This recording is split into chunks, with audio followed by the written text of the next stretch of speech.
Hello there, welcome to the Saroy channel and welcome to my Omnibus series.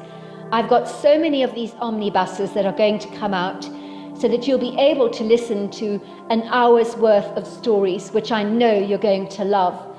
You know, the thing is that telling stories is such a fine art, and it's something that was practiced hundreds of years ago when people didn't have the technology that we have today. And everyone would gather around the fire and listen to a wonderful story. And also, what is so wonderful about a story is that personally, I think it is the best way to go to sleep. Every night when I go to bed, I always listen to stories. And that's something that parents used to do with their children. It's something that they still do with their children.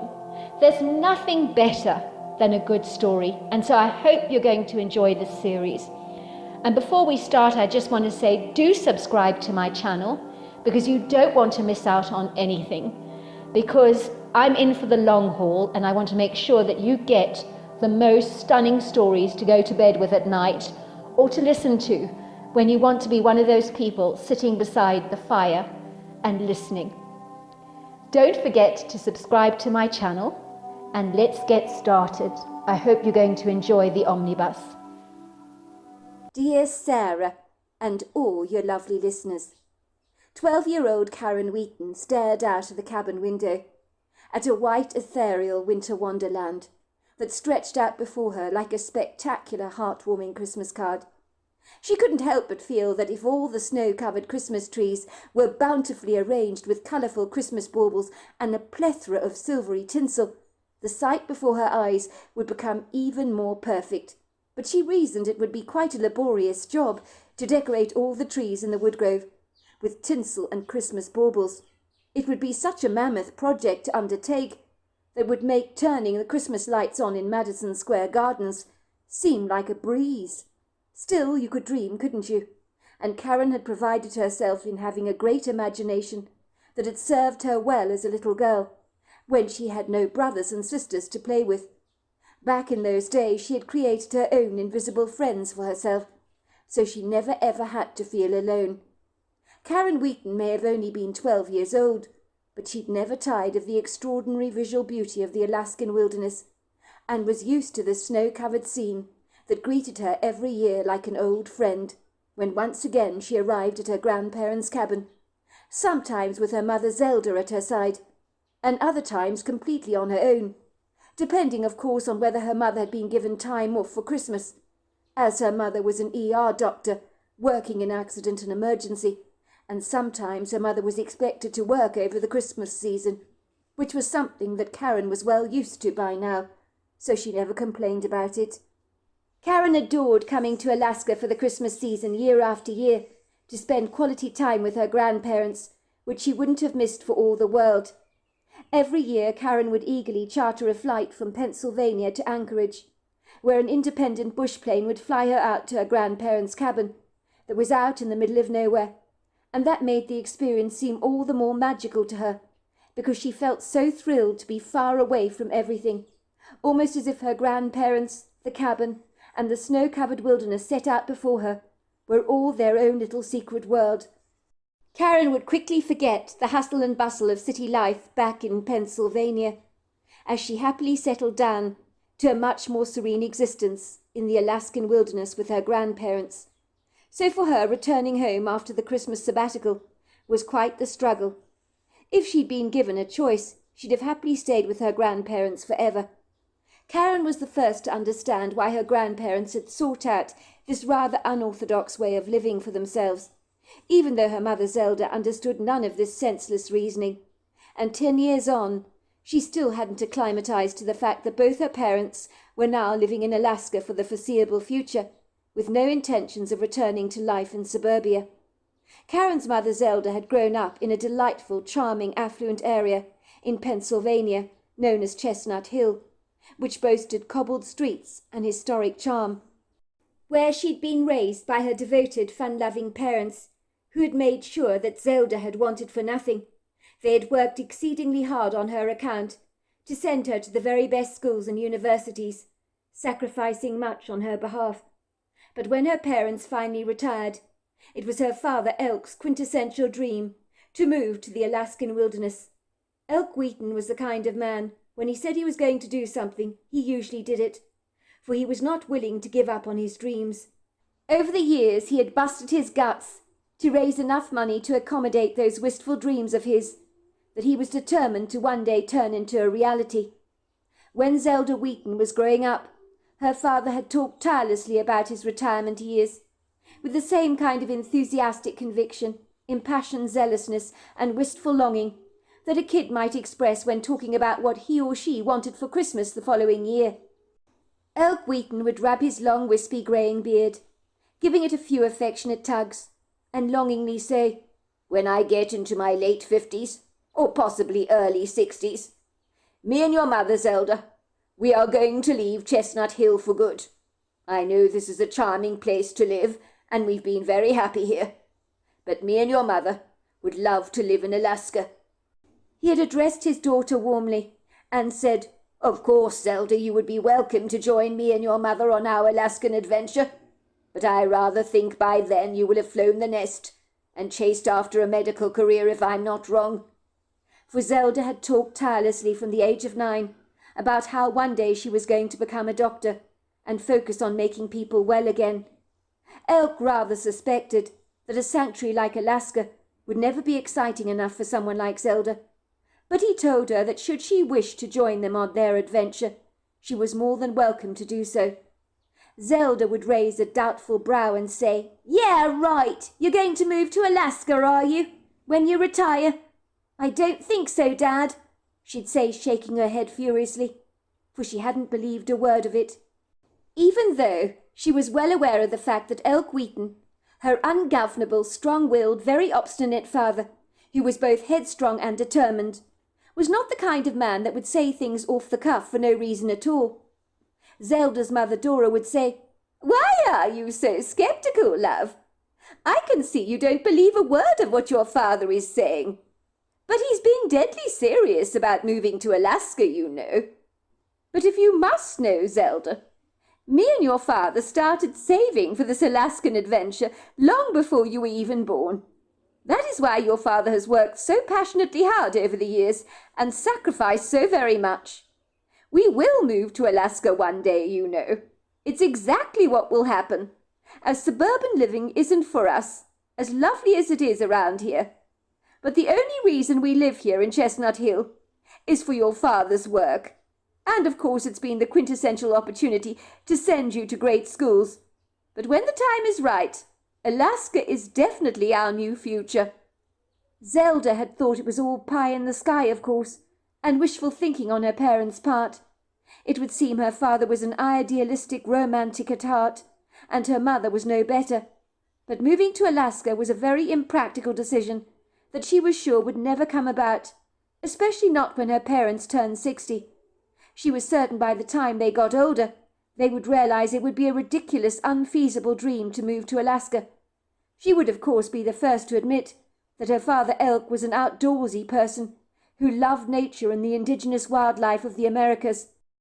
If the truth be told, Elk Wheaton had looked all wrong, dressed up in a designer navy blue pinstripe suit, with a starched shirt and silk tie to go to work every day at the offices in town, where he worked as a highly esteemed, successful attorney, who was bringing in a sizable, very attractive income, and driving around in a white Mercedes that really didn't suit him, for Elk Wheaton would have looked so much more at home in an off-road, robust vehicle that was as rugged and carefree as he actually was. On the weekends, when Elk Wheaton wore jeans and casual shirts rolled up at the sleeves, he looked a lot more comfortable in his own skin, rather like a snake that has shed its old skin that was way too tight for it and embraced a much better-fitting one. Somehow Elk Wheaton didn't look good, trussed up to the nines like a Thanksgiving turkey, as he always looked so much better, wearing that relaxed look that is so typically seen in outdoorsy Alaskan men, of which Elk Wheaton would one day become. When Zelda had been growing up, the Wheaton family spent many a holiday camping outdoors in remote places well off the beaten track, and her parents had thrived on these ambitious holidays, whitewater rafting, fishing, hunting, and anything else besides. But moving to Alaska to live in the wilderness seemed like an altogether overly ambitious project for two people embracing their retirement years. Zelda emphatically believed that most people, when they chose to retire, usually did so with a wise, rather scrupulous head on their shoulders, and chose to settle down to a less challenging, more relaxed way of life, probably moving to somewhere like the coast, where they would be able to enjoy leisurely walks on the beach with their dogs. But moving to Alaska was not for the faint of heart by any manner of means, and Zelda was absolutely sure that when push finally came to shove, her parents would never go through with such a preposterous, nonsensical idea. But she was the one who would quickly learn how wrong she'd been about all of this. Lo and behold, Zelda Wheaton was in for the shock of her life, when her parents' Alaskan dream, which she always falsely believed, was like a dying sapling in the front yard that you never paid close attention to, had just burst into bloom. Ostensibly, Zelda Wheaton had completely underestimated her parents' dream, and thrown it to the wayside like a discarded packet of chips, when the reality was her parents had been true to their word, steadfast in their intentions, and unflinching in their determination to turn their dream into a reality, as it would seem you are never too old to dream, despite what others may think. It was at Elk Wheaton's 60th birthday party celebration, where the family had hosted a fabulous party at a glamorous venue, where there were ice sculptures, a delicious buffet, a fire eater, a couple of acrobats, including plenty of dancing for all the guests. It was during the formal speeches that Elk Wheaton announced to all his guests, and his daughter Zelda, of course, that he'd bought a remote cabin in Alaska, and he and his wife Dora would be moving there for good. And he told his friends that they were welcome to visit if they wanted to enjoy an adventure a little on the wild side, where the Wheatons would be living off-grid.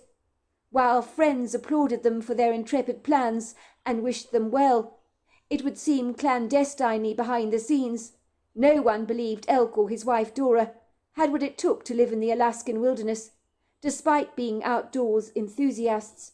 But 10 years on, the couple were happier than they'd ever been, and had no desire to return to their former suburban life, back in Chestnut Hill. So it seemed everyone had got the Wheatons dead wrong, most especially their daughter Zelda. Looking back, Zelda Wheaton had admitted that she was guilty of being one of the biggest naysayers, secretly believing her parents were off their rocker, and she had unabashedly, rather candidly, told her father as much. Zelda Wheaton happened to be one of those people that outwardly was very undiplomatic and somewhat tactless, always expressing her feelings on things, with not much of a filter. Sometimes she could come across as being rather too blunt. "Dad," she had said after he had announced the big news to all and sundry, "I know you've talked tirelessly all your life about moving to Alaska, but while in theory it sounds perfect, it's not an easy life, especially the way you and Mum want to live off-grid in the middle of nowhere. If you ask me, that's sheer lunacy. Do you have any idea what you're actually taking on? No, I don't think you do. It would be much better if you lived closer to Juneau or Anchorage. I might then give this impassioned wild idea of yours some credence. But moving out to live in the middle of the sticks is a step too far for the both of you. And then buying a cabin like this out of the blue without even seeing the place, well, I'm sorry, it's insane. It's like attempting to climb Mount Everest without being physically equipped to do so.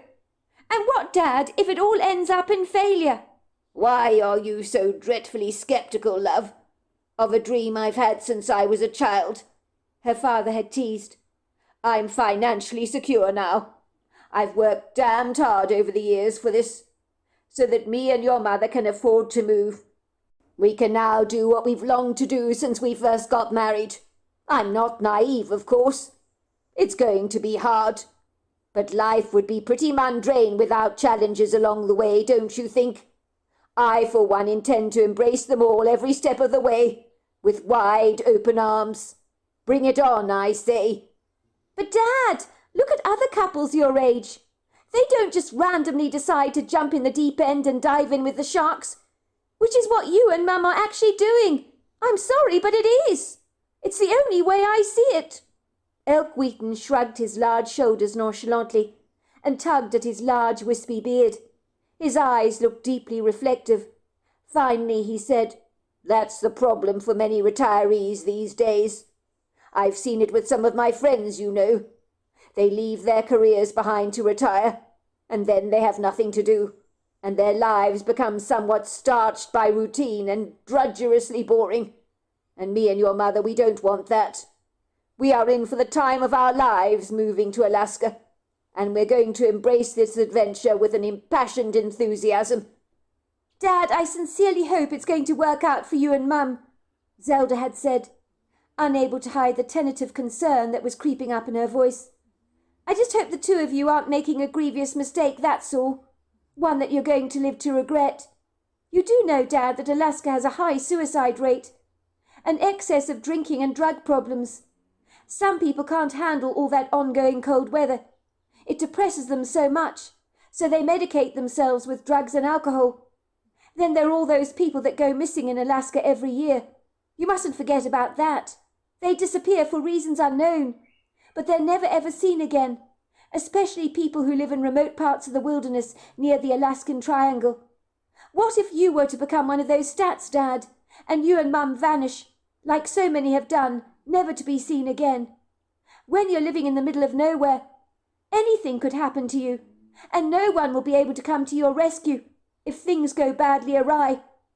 It's not like living here in Chestnut Hill, Dad, where you can easily pick up the phone at a moment's notice to call for help. You can even call on your neighbours. But out there you're on your own, in a lonely, sequestered part of the wilderness where anything can happen. Think about that for a moment, Dad." "My word, Zelda, I hope you don't talk to your patients like you're talking to us," said Elk, looking visibly quite affronted by his daughter's off-the-cuff, rather stinging remarks. "Honestly, love, you sound as if you've just told me and your poor mother that we've got terminal cancer and only weeks to live. You should learn to be a little bit more optimistic and upbeat, love. We didn't raise you to be a perennial pessimist like this, but maybe that's what sending you to good schools has done. Those teachers have taught you to see the dark side of every cloud instead of the silver lining. I rather suspect that that may be the case. For your information, me and your mother have no intention of going missing. We may be moving to the Alaskan wilderness, but we're not stupid. We're well aware of what goes on in Alaska with all the missing people. But as long as we have our wits about us, we should be fine." "I resent you suggesting I'm being a pessimist, Dad," Zelda had insisted. "I'm being what is known as extremely forthright and very realistic.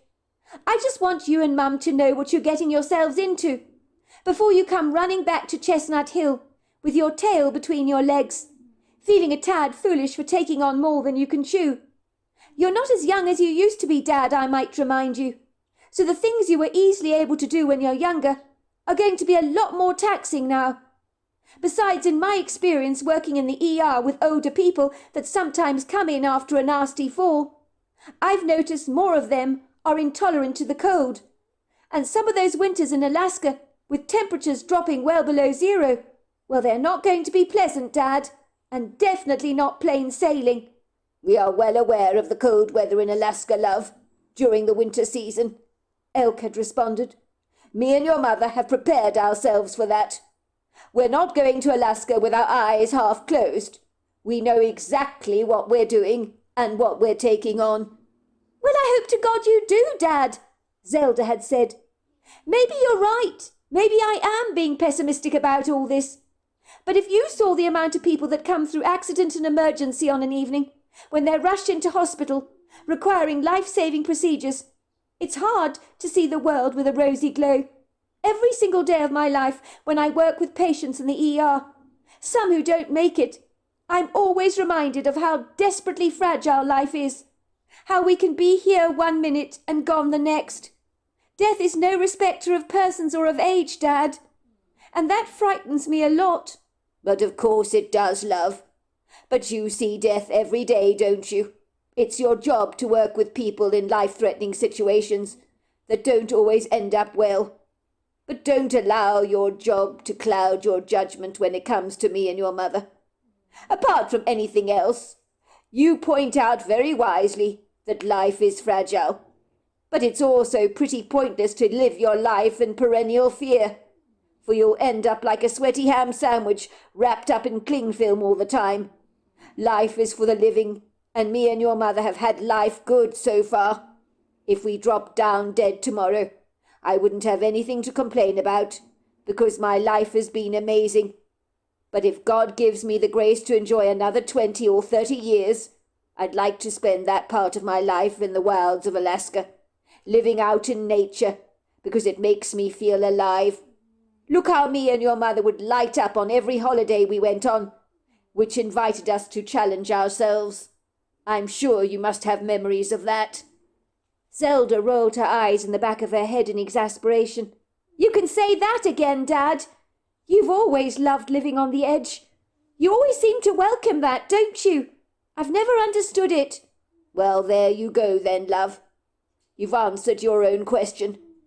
Me and your mother shan't be coming back to Pennsylvania," he had said firmly, almost gritting his teeth together. "If you want to talk about harbouring doubts, you're not alone on that front, Zelda. If you must know the difference between me and your mother, when it comes to doubting, is we haven't tried to tear you down by expressing our misgivings. Instead, we've kept such thoughts to ourselves." "So what are you saying, Dad, exactly? That you've had doubts about me?" asked Zelda, looking very surprised. "What have I done that you've doubted, Dad?" she challenged her father. Zelda Wheaton prided herself in believing that every decision she made was saliently wise, but not everyone would have agreed with that, especially not her parents, but they had been far too polite and somewhat reticent to express any misgivings on their daughter's part.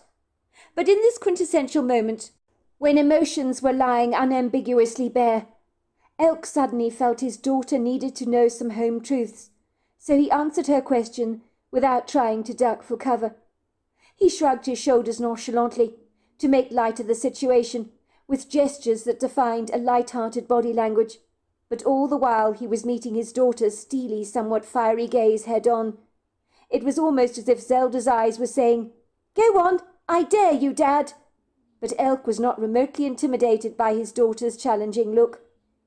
"I'm going to level with you, love, as you have with us.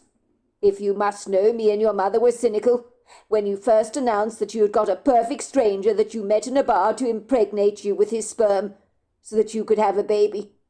When you told us that story, love, I won't kid, it threw us for six, it really did. I know we acted very accepting about it, but what you told us was very difficult to digest, as any sane parent would likely feel the same. We had hoped you'd settle down and get married before you thought of having children." "But if you felt like that, Dad, why the hell didn't you tell me?" Zelda demanded. "Why would you be so polite to me? I'm your daughter, for God's sake. If you didn't like what I'd done, why not say it, rather than dig your head in the sand and just shut your lips?" "What was the point in saying anything, Zelda?" said Elk Wheaton, shaking his head. "The deed had been done, had it not? It's like when a storm brings down a tree during the night. What are you going to do, harp on and on about the damage? What's the point in that? It's too late for that. You're going to have to accept what has happened and get on with cleaning up the mess." "So is that what you viewed me, getting pregnant with Karen, as? A mess, is that it? You think I messed up getting pregnant, going down a rather unconventional route?" "I didn't say that, love. Don't take offence. It is what it is. Me and your mother thought you had made a foolish decision at the time, because you were raising a child without a father. But it turns out your having Karen was the best decision of your life, and you know why it worked out for you." Zelda Wheaton sighed. "No, Dad, but I'm sure you're going to enlighten me like you always do. Go on, bring it on, let's hear it, shall we?" "There's no need to be sarcastic, love. It doesn't suit you. If you must know why I think it was a good decision in the end, it was because you knew it was right for you. You wanted a baby, Zelda, more than anything else in the world, and I understand that completely. Just like me and your mother have always wanted to move to the Alaskan wilderness. It's the same thing. At the time, of course, you hadn't met the right man, and you knew your biological clock was ticking. So you made some rather unorthodox decisions. You were worried that your eggs were getting too old. And so when you went to a bar one night, you walked up to a perfect stranger and said, "I don't know you, but you're wretchedly handsome if you don't mind my saying so, and I'm looking for a sperm donor. Are you willing to help me out?" And he said yes. And then voila, 9 months later you had little Karen. And even though the father was a stranger, willing to donate his sperm to you, me and your mother believe you made the right decision in the end. For one thing we have been blessed with is the most wonderful granddaughter. "Of course I made the right decision," said Zelda. "Honestly, Dad, I hadn't met anyone, had I, that I'd want to settle down with. And I wanted a baby desperately. I went up to a random guy in a bar, yes, that's true. But credit me with some common sense, will you? I did ask the stranger very significant questions about his family history, with heart disease and cancer and all that. I'm a doctor, so that's what I do. I don't want to be impregnated by someone with a family history of mental illness or cancer, because my baby could end up inheriting those challenging genes. I had to be pragmatic about it all, and take my project seriously. It turned out that the handsome stranger's grandparents had lived into their late 90s. I asked if he was willing to help me out, because I didn't want to go down the route of going to a fertility clinic with all that fuss. So this generous man agreed to provide me with some of his sperm. I didn't even know his name, and I couldn't even look him up in the future even if I wanted to do so. But that was what we both wanted in this agreement, so it worked out just fine in the end for all parties concerned." "I'm just very surprised the man agreed to do all this," Dora Wheaton had pointed out, as she peeled potatoes at the kitchen sink, while listening to her daughter talking to her father. She looked up at her daughter from the potatoes she was peeling and said, "To tell you the truth, Zelda, I just can't imagine many men wanting to sire a child with a strange woman such as yourself, and agree to never see that child again. I agree with your father on this one, that baby Karen is the best thing that has ever happened to our family. But what are you going to do when Karen gets older and asks about her real biological father? Have you even thought about that?" "Of course I've thought about that, Mum. I will tell Karen the story about how she came into being when she's old enough to understand about it," Zelda had said. "I wanted a baby, Mum. I saw a handsome, very good-looking, attractive man in the bar. I asked him some medical questions. He answered those for me, and then agreed to impregnate me with some of his sperm, so that I could have a baby. Why should that be remotely upsetting to my little girl? She'll always know she was badly wanted by me, that I went to extreme measures on her account to ensure that she would be born." "But her father, dear, was just a sperm donor, nothing more and nothing less," said Dora. "I mean, think about it. Your little girl will never know the pleasure of having a father, because this man never wanted her. He was doing you a favour, but he has no interest in developing a relationship with your little girl. And I think that's desperately sad, for every child needs a father as far as I'm concerned." Zelda had sighed. "Sorry, Dad, and sorry, Mum. I hate to say this to the both of you, I really do. But you do see the world through a very limited, old-fashioned lens, if you don't mind my saying so. Just so you know, nowadays it's common for lots of women to be artificially inseminated with a stranger's sperm. I did the same thing, but I used a turkey baster. What's wrong with that? Their children grow up to be just fine, thank you very much, as will mine." "If you say so, dear," Dora had said, knowing that her daughter saw the world through a very scientific lens. It hadn't surprised her remotely that Zelda had gone up to a random stranger in a bar and asked him all about his medical history, and then invited him very cordially to donate some of his sperm to her, so that she could impregnate herself with a turkey baster. Still, Dora thought to herself, Zelda was nothing short of ingenious like that, for she had bypassed the middleman at the fertility clinic, doing things in a very practical, no-nonsense, rough-and-ready way. That is ironically how many things may sometimes be done in Alaska, if you're living off-grid, that is. Still, it had turned out well in the end, so much so that when Karen got a little older, Zelda informed her little girl about how she came into being, and Karen didn't appear to mind at all. In fact, it made her feel special, because her mother had selected her father over and above anybody else. So even though she'd never get to meet him, she knew he had to be special. But it might have still been very nice to get to know her father. Dora couldn't help but privately harbour some big regrets, for she would have liked her fiercely independent daughter Zelda to have met a very nice man to settle down with. But the fact that this had never happened did not altogether surprise Dora, for she knew all too well that Zelda could be full on, and would likely want to wear the pants in her family.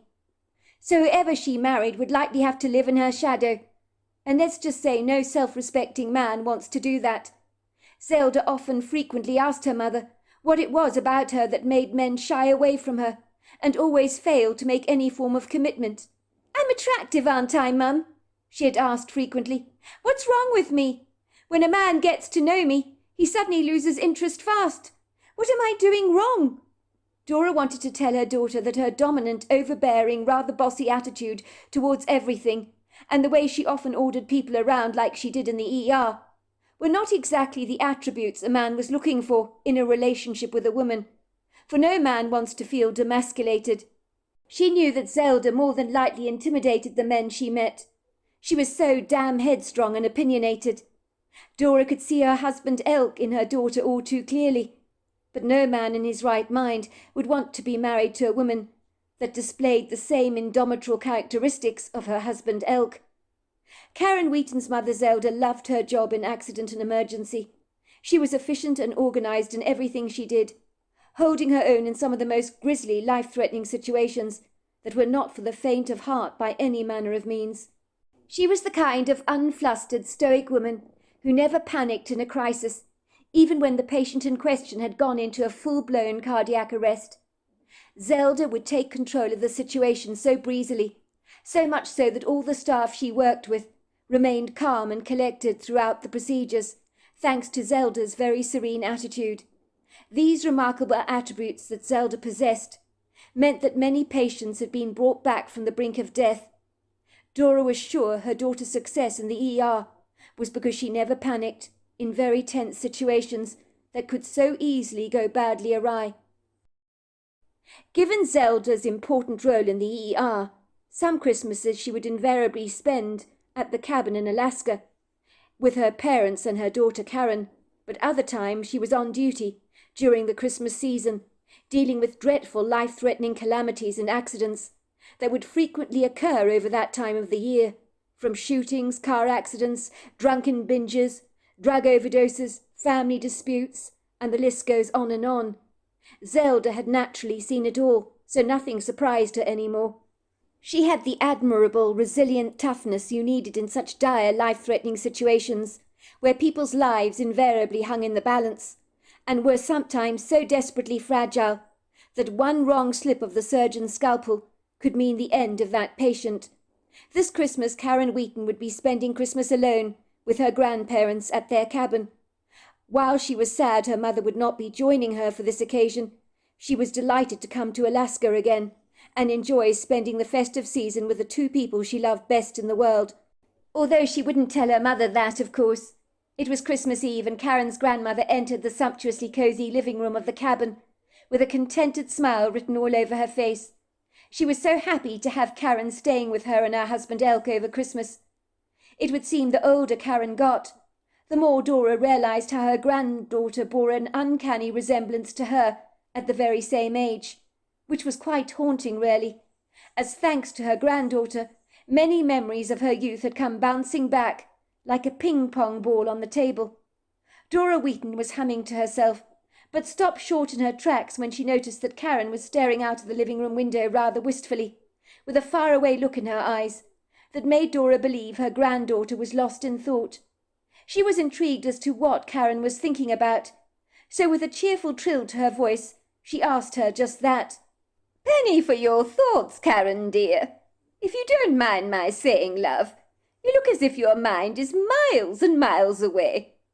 But your pretty eyes are lit up so brightly, they might as well challenge the Star of David in the night sky.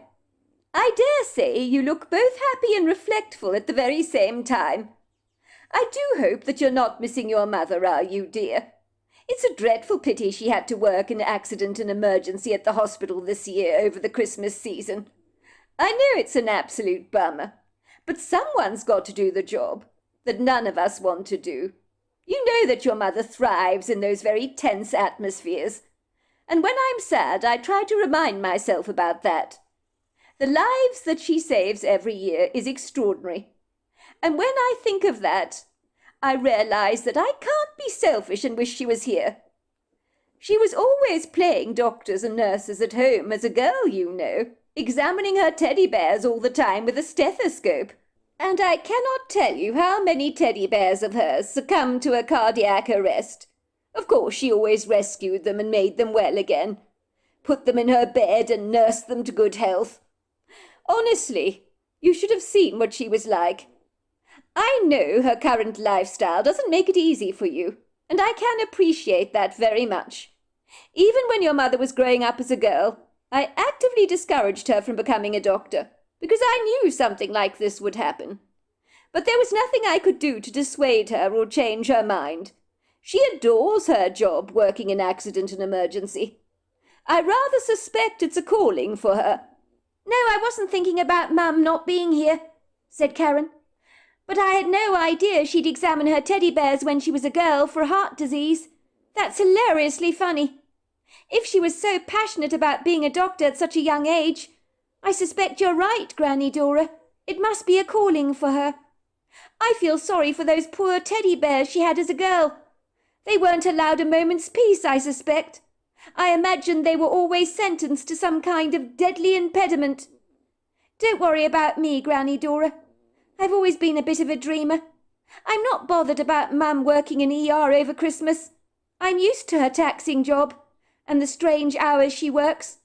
And I know some Christmases she can't stay with us because she's busy saving lives. And what's more important than that? If the truth be told, Granny Dora, I was miles away. The view out of doors is so prepossessingly pretty that sometimes it looks far too sublime to be actually real. The views often put me in a meditative state, with it being so cosy indoors with a crackling fire going, and then the winter wonderland out of the window. It's all so serene, isn't it? So incredibly quiet. And the only disturbances I can see are the marks left behind by Grandpa Elk's boots. Well, I'm rather like you, Karen dear. It seems to me that I'm not the only one that stares out at the view and gets lost in thought from time to time. Some people call it daydreaming, you know, but much like you, Karen, I prefer to call it meditation, said Granny Dora, bringing in a large cardboard box of Christmas decorations, which she placed on the settee next to the undecorated Christmas tree that Grandpa Elk had cut down a couple of days earlier.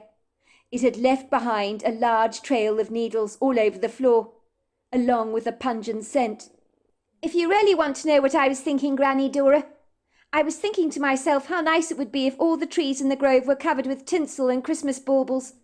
It would look fantastic if everything was decorated with Christmas decorations. It would be festive and celebratory, don't you think? It would look magnificent, Grandma Dora agreed, strutting over to the window to stand by her granddaughter's side. For a long while they stared out at the prepossessing views together, not saying a single word, for it was difficult not to be transfixed by the Alaskan wilderness, cast under the formidable spell of winter. Imagine all the trees out there. How long it would actually take to decorate them all, said Granny Dora, chuckling. Look, it's just started to snow again, she quickly pointed out.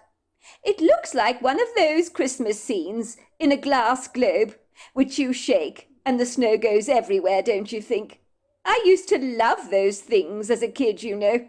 My grandparents had one, which they kept on their coffee table all the time. I used to shake it so much.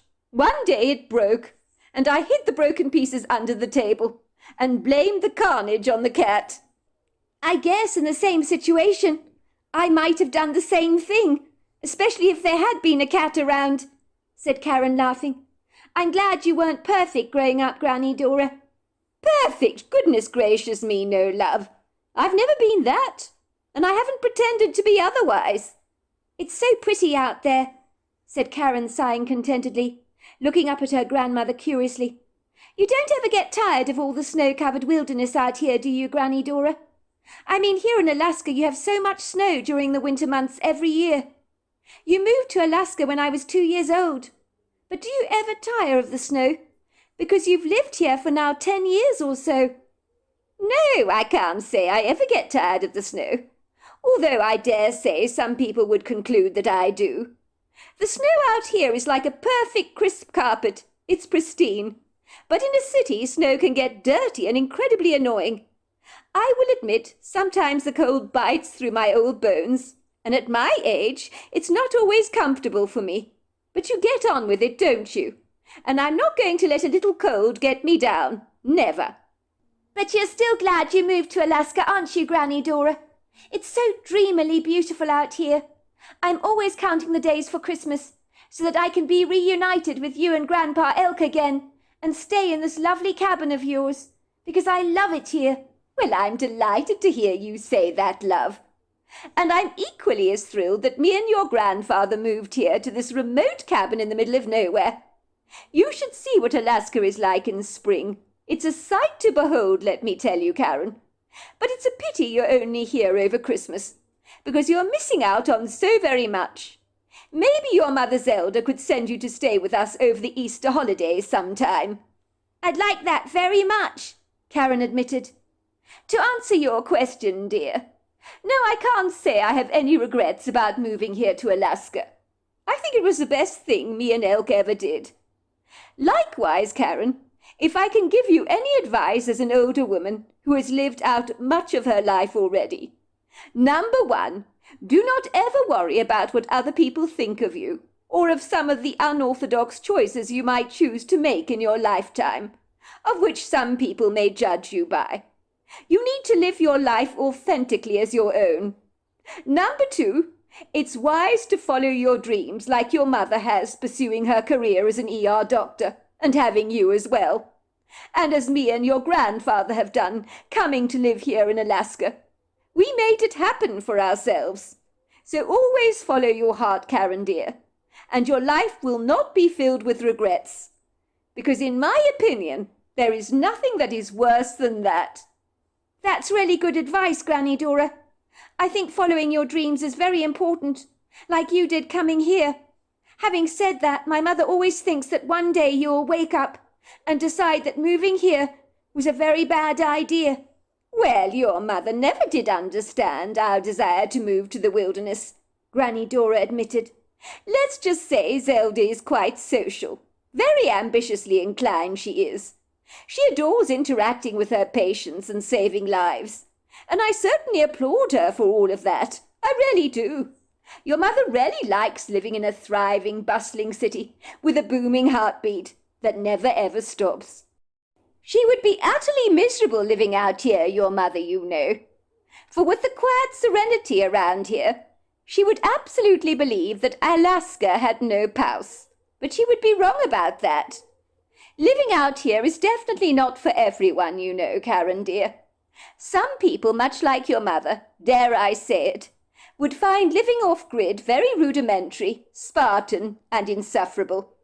So I say each to his own. Follow your heart. That's what you always need to do." "But I like it here, Granny Dora. I love it here.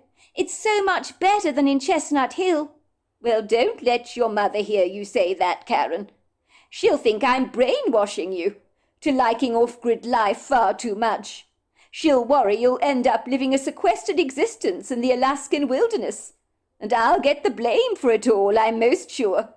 Your mother will think I've actively encouraged you to think like me on this, and she wouldn't be remotely happy about these influences of mine." "But it is better out here than the city," Karen said. "All the indigenous animals for a start, and the serene wilderness. It's so beautiful. I really get it why you moved here, Granny Dora. Mum might not understand you and Gramps one little bit, but I do. I do get it, Granny. Remember last Christmas when you showed me that video footage, and I just couldn't stop watching it, about what happened in spring, when that big eagle, with the yellow eyes and the huge wingspan, was perching on your outside banister and preening itself for ages. I could see in the video footage it kept coming back to the cabin again and again, and even brought its partner around. It wasn't afraid of you at all. And then there was that time that you showed me that footage of the grizzly bear and his cub that were messing around with the bird feeder of yours. The little cub kept toppling over and falling down on its back. Remember you said you laughed so much, Granny Dora, that you said you wet yourself? I remember that very well.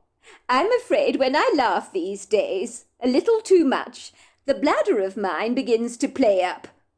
But you're right, Karen dear. Out here in Alaska, there's so many interesting things that happen in nature. It's full of unexpected surprises. You're a lot like me, love, in that regard, said Granny Dora with an approving chuckle. I really do love the surprises that nature unearths, like unwrapped Christmas presents. And yes, I love the indigenous visitors that we get to see regularly. And that little bear cub from last spring had me laughing for weeks on end. You do rather remind me of myself, Karen dear, at your age. I tell you what, once we've decorated this Christmas tree that your grandfather so kindly cut down for us, if there are any decorations left over, how about you put a few pieces of tinsel on one of the small saplings outside? Would you like to do that, dear? For real? Asked Karen excitedly. I can decorate one of the small trees outside. Is that what you're saying? That's of course what I'm saying, love. You can do exactly what you like. It's Christmas after all. I think the sapling out there over to the right, she said, pointing to a small tree, would look great dolled up to the nines with Christmas decorations, don't you think? It will be the envy of all the trees in the wood grove, I'm most sure. Karen smiled contentedly to herself as she and Granny Dora got to work at decorating the Christmas tree, while her grandfather Elk came in from the outside barn and brought in some firewood to keep the fire going, so that the living room was filled with a cosy, congenial warmth. Karen loved to watch the flames crackle as they rambunctiously burnt down the wood. And even if it was slightly damp, the wood would begin to sizzle like sparklers do when they're lit up. It all seemed so desperately romantic, and with all the beautiful homely decor, the cabin looked picture perfect, and it was filled with the delicious aromas of Granny Dora's honey-glazed gammon ham that she had cooked, intermingled with the smells of cinnamon, nutmeg and allspice, which was from the eggnog and spicy mincemeat pies that Granny Dora was making up, for she had been in the kitchen for many hours, bustling away very happily, like a contented mother hen.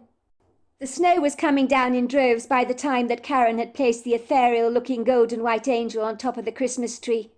She stood back appreciatively to admire her work, and had to admit to herself that the tree this year looked particularly beautiful. She was getting quite adept, she thought, at decorating the Christmas tree every year. She had recently just been out of doors with Granny Dora to put some decorations on the small little sapling on the edge of the woods, as a weather warning had announced that an oncoming blizzard was on its way. Karen's grandfather had quickly gone out of doors to industriously bring in as much needed firewood as possible, to last for a few days, as it wouldn't be wise going out of doors with the howling wind that had been cruelly unleashed across the Alaskan tundra. The little sapling was now covered with some rather prepossessing Christmas tinsel and a few red ribbons that Granny Dora was convinced could stand up to the wind. "Oh, it looks lovely," said Granny Dora, stepping back to admire her granddaughter's handiwork. "You've done a much better job on the tree this year than I would have done. It's even more beautiful than last year's Christmas tree, and that was special. It really does look magical. How about I bring us some eggnog and a few mince pies to enjoy? I've made some fresh from the oven. I hope you're hungry." "That sounds lovely, Granny Dora. Of course I'm hungry. All those smells are driving me half crazy. I'm going to hang these Christmas cards over the fireplace, shall I?" said Karen industriously, beginning to pin some cards to the red ribbon. "Oh, they will look absolutely delightful over the fireplace, dear," Granny Dora agreed. "Goodness gracious me, this cabin looks so dreamy with all the lovely Christmas decorations on display. I don't think I've ever seen it look more lovely than this." The cabin's living room was so cosy, enveloped in an inviting, cheerful warmth, as Granny Dora hurriedly retreated to the kitchen to prepare the mincemeat pies and the eggnog. Karen's grandfather was seated on the couch, having taken off his boots so that his bright Christmas socks covered in Christmas trees were on full display. Those were the socks that Karen had given him the Christmas before, and she was delighted to see that he was wearing them. "It's hell of a cold out there, Karen," he admitted. "The cold pierces right through the bones, you know. But at least I've brought in enough firewood for us to last the next few days, so we should be fine for the time being. I don't fancy going out there in this lethal weather. Listen to the wind out there. It's howling really quite badly. And I noticed a fog developing over the tundra. I don't pity anyone caught out in that. It would be very easy to get hopelessly lost." "I like the weather when it's this dramatic," said Karen. "It makes me feel all cosy tucked away in your cabin, while the world outside our front door is having a hissy fit all of its own." Elk let out a big chuckle and tugged at his beard. "Well, I hope your grandmother has put enough brandy for me into that eggnog of hers, because I'm going to need it, let me tell you, with the weather like this." It was as Karen was fastidiously pinning some Christmas cards onto the ribbon that she suddenly noticed movement from the trees in her peripheral vision. She turned around very quickly to stare out of the living room window, holding a long veil of red ribbon in her hands, from which she had attached many cards. That was when she saw the little, very ambiguous figure. At first she wasn't sure what it was, but it was covered in long flowing dark hair and looked to be about 4 foot tall. Then it hit Karen. This was a Bigfoot, but a young Bigfoot. She was sure of it. There could be no doubt in her mind that this was what she was seeing. Karen was 12 years old, but she was sure the little Bigfoot was significantly younger than she was. But what was he doing out here in this ungodly weather? Where were his parents? Karen could not help but wonder. Her heart began to pound excitedly in her chest. She had heard about Bigfoots before, of course she had, but had never for a second allowed herself to dare even believe or entertain the riveting thought that such cryptid creatures actually existed in our world. But now, as she stared out of the cabin window, with the snow coming down, she was very certain that what she was seeing was real. The little Bigfoot appeared confused and disorientated, almost as if he didn't know exactly where he was, as his head looked from the left to the right and from back to front. At one point the little Bigfoot was looking at the sapling that was covered with tinsel. He pulled away a piece of silver tinsel off the sapling, marvelling at how shiny and sparkling it was. He unabashedly arranged it around his neck like a scarf. That was when Karen realized the creature looked very sickly. It was staggering awkwardly on its legs, almost as if every step it was making was tortuously agonizing. The Bigfoot suddenly, very clumsily, fell down to its knees, that seemed to crumble beneath him as he hit the snow rather forcefully, and struggled awkwardly back to his feet. Karen noticed for the little Bigfoot, even getting back on his feet seemed like a laborious struggle, a monumental effort, you could say. Karen stared at the creature, watching out of the window in disbelief, unable to believe what her eyes were actually seeing. What was wrong with the poor little mite, she wondered. The wind began to whip violently across the tundra. A top layer of snow was shifted, like the unruly sands in the desert, beating furiously against the Bigfoot's face. Karen noticed the fog had got significantly worse, for it crept steadily across the tundra, making visibility so much more arduous. She watched as the poor little Bigfoot practically crawled on its hands and knees to the barn. It finally rose to its feet, falling over a couple of times, and then using the door as a crutch as it entered the barn, and then closed the door behind it. Karen was absolutely certain the poor little Bigfoot was going to sit out the wild winds in the barn. But what if it was hungry? What if it was seriously sick? It wasn't normal for a Bigfoot to keep collapsing on the snow like this, and desperately struggled to manage to walk. Something was wrong with the Bigfoot, and Karen wondered what she could do to help it. If her mother were around, she would know how to treat the Bigfoot. Karen heard the crackling sound of the burning wood in the crate. She could also smell the delicious Christmas aromas, and was listening to the Christmas music being played around the cabin. and right now she was listening to Rocking Around the Christmas Tree. Karen looked at her grandfather, who was sitting comfortably by the fire. Her grandfather was wearing a pair of ill-fitting glasses that kept sliding rather awkwardly down his nose. But his keen eyes were focused steadily on the book he was reading. Karen wasn't remotely surprised by the cover of the book. My Adventurous Love Story in the Alaskan Wilderness was the title of the cover. "Gramps," she said rather cautiously, as she knew it was rude to interrupt him, and besides all that, she didn't know how he was going to react to what she had to tell him. Would he even believe her if she told him that there was a sickly Bigfoot in their barn, taking cover from the weather? Karen's grandfather looked up from the book he was reading and gave her a big, warm, encouraging smile. He didn't appear remotely bothered that she had interrupted him from his reading. "What is it, love?" he asked her. "If you don't mind me saying, you look a little peaky. Maybe it's the cold weather. I used to look like that myself when we first moved here." "Gramps, do you believe in Bigfoot?" At this her grandfather looked so taken aback that he steadily closed his book, slipping a bookmark between the pages and placing it on the glass and wrought iron coffee table. "Goodness gracious me! I didn't expect you to ask me that, Karen. That's a strange question for you to ask me." "But do you believe in Bigfoot?" Karen urged her grandfather, inwardly pleading that he did believe in the cryptic creature. Her grandfather Elk considered his granddaughter's words.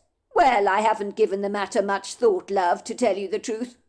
Although living here in Alaska, you'd think I should have, especially with some of the stories I've been privy to hearing over the years. One thing I do know is I think I would be an absolute fool if I was to say that such cryptic creatures did not exist. A lot of very strange, outlandish things happen in Alaska, you know, and people who've lived here long enough certainly have some stories to tell. It's a well-known fact that people here in Alaska go missing every year, for reasons no one can explain. Some people report sightings of strange creatures. So who am I to doubt such people's unorthodox encounters? As in my experience, people don't make up things for the hell of it, just to draw attention to themselves, especially not the folk around here, who by nature are much more forthright than your average American."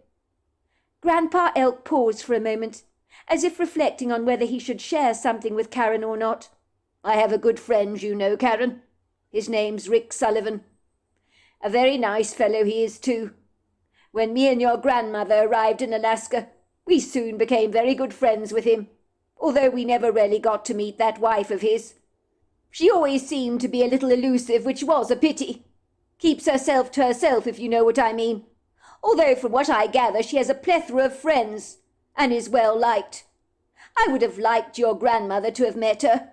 She could do with some more girlfriends, that's for sure. Well, anyway, going back to Rick, he's a man of integrity, so no one doubts his story for a single second. Since me and your grandmother moved to Alaska, we've become firm friends with him. I like spending time with him an awful lot. Let's just say, when I do shopping, I tend to get in touch with him. One day I was shopping in Juneau for your grandmother, who'd given me one of her extortionately long lists of things she needed me to pick up, which in itself was a laborious job. I was exhausted after all that shopping, so before I took a bush plane back home, I gave Rick a quick call to see if he fancied joining me for a bite to eat and a couple of beers. Rick was eager to meet up with me, and told me he had something to share with me that would quite literally blow my mind. When I met up with him in the bar, he seemed uncharacteristically excited, and there was a pink rosy glow to his cheeks. He looked rather like a man who'd been away for a very long, relaxing holiday in the Caribbean or something like that. He was happier than I'd ever seen him. But one thing about Rick, at the best of times he does have a penchant for being rather intense, which is maybe why I don't see him with his wife very often. I dare say the woman needs some space from him from time to time. Rick swore to me blind that the week before we met up in the bar, that he enjoyed a rather paradoxical, extraordinary encounter with a Bigfoot. When he told me this story, let me tell you, Karen, his face lit up like a Christmas tree. He was so incredibly animated, and he was saying he hoped he would see the Bigfoot again. He said the bizarre encounter had forced him to examine reality as we know it, because now he was seeing the world through a completely different lens, and maybe all the skepticism he had nursed over the years had abruptly dissipated after that absurd, rather outlandish encounter, for it certainly seemed that it had. "This friend of yours told you he had an encounter with a Bigfoot?" asked Karen excitedly. "How long ago was that, Gramps?" "You're just like your grandmother, Karen. You ask so many questions. Let's see, when was it?" said Grandpa Elk, tugging away at his beard, which he always did when he was trying to sharpen his thoughts. "Ah, yes, I remember. It must have been about a year ago. A year and a half, I suspect, if I remember right. He said he'd been fishing at the creek, that he visits very regularly. Now, don't ask me, Karen, where this creek is, because I have no idea. But I imagine, as he lives in Juneau, it can't be very far away from where he resides. He likes to go off for a day trip to fish, and I think the wife encourages him on this, as if you're married to an intense person, you're definitely going to need a break. Rick told me he had decided to enjoy most of the day fishing, as his wife was spending the morning preparing for a dinner party that they were hosting later that evening. Rick was extremely frustrated that nothing had been biting.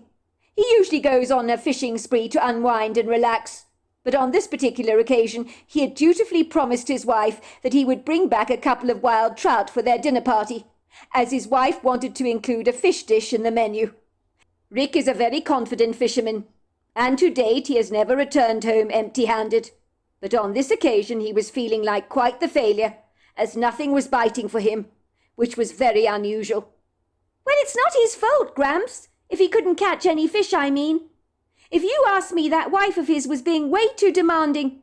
I mean, you can't guarantee anything if you go hunting or fishing, can you? You bring in what you can. You do your best. That's all you can do." "You echo my sentiments exactly," said Grandpa Elk approvingly. "I'll tell you, even out here in the Alaskan wilderness, you have your moments when you come back empty-handed from your intrepid adventures, for it happens to all of us, and certainly for many Alaskan men, who do pride themselves rather as being proficiently accomplished as outdoor enthusiasts that can turn their hand to almost anything. So for many of them it can make them feel rather emasculated, and when you fail to succeed in your goals, well, it's not a good feeling, let's just say. But failure, I'm afraid, is part of life, and our successes would be a lot less gratifying if we never failed. That's one thing I've learnt about life."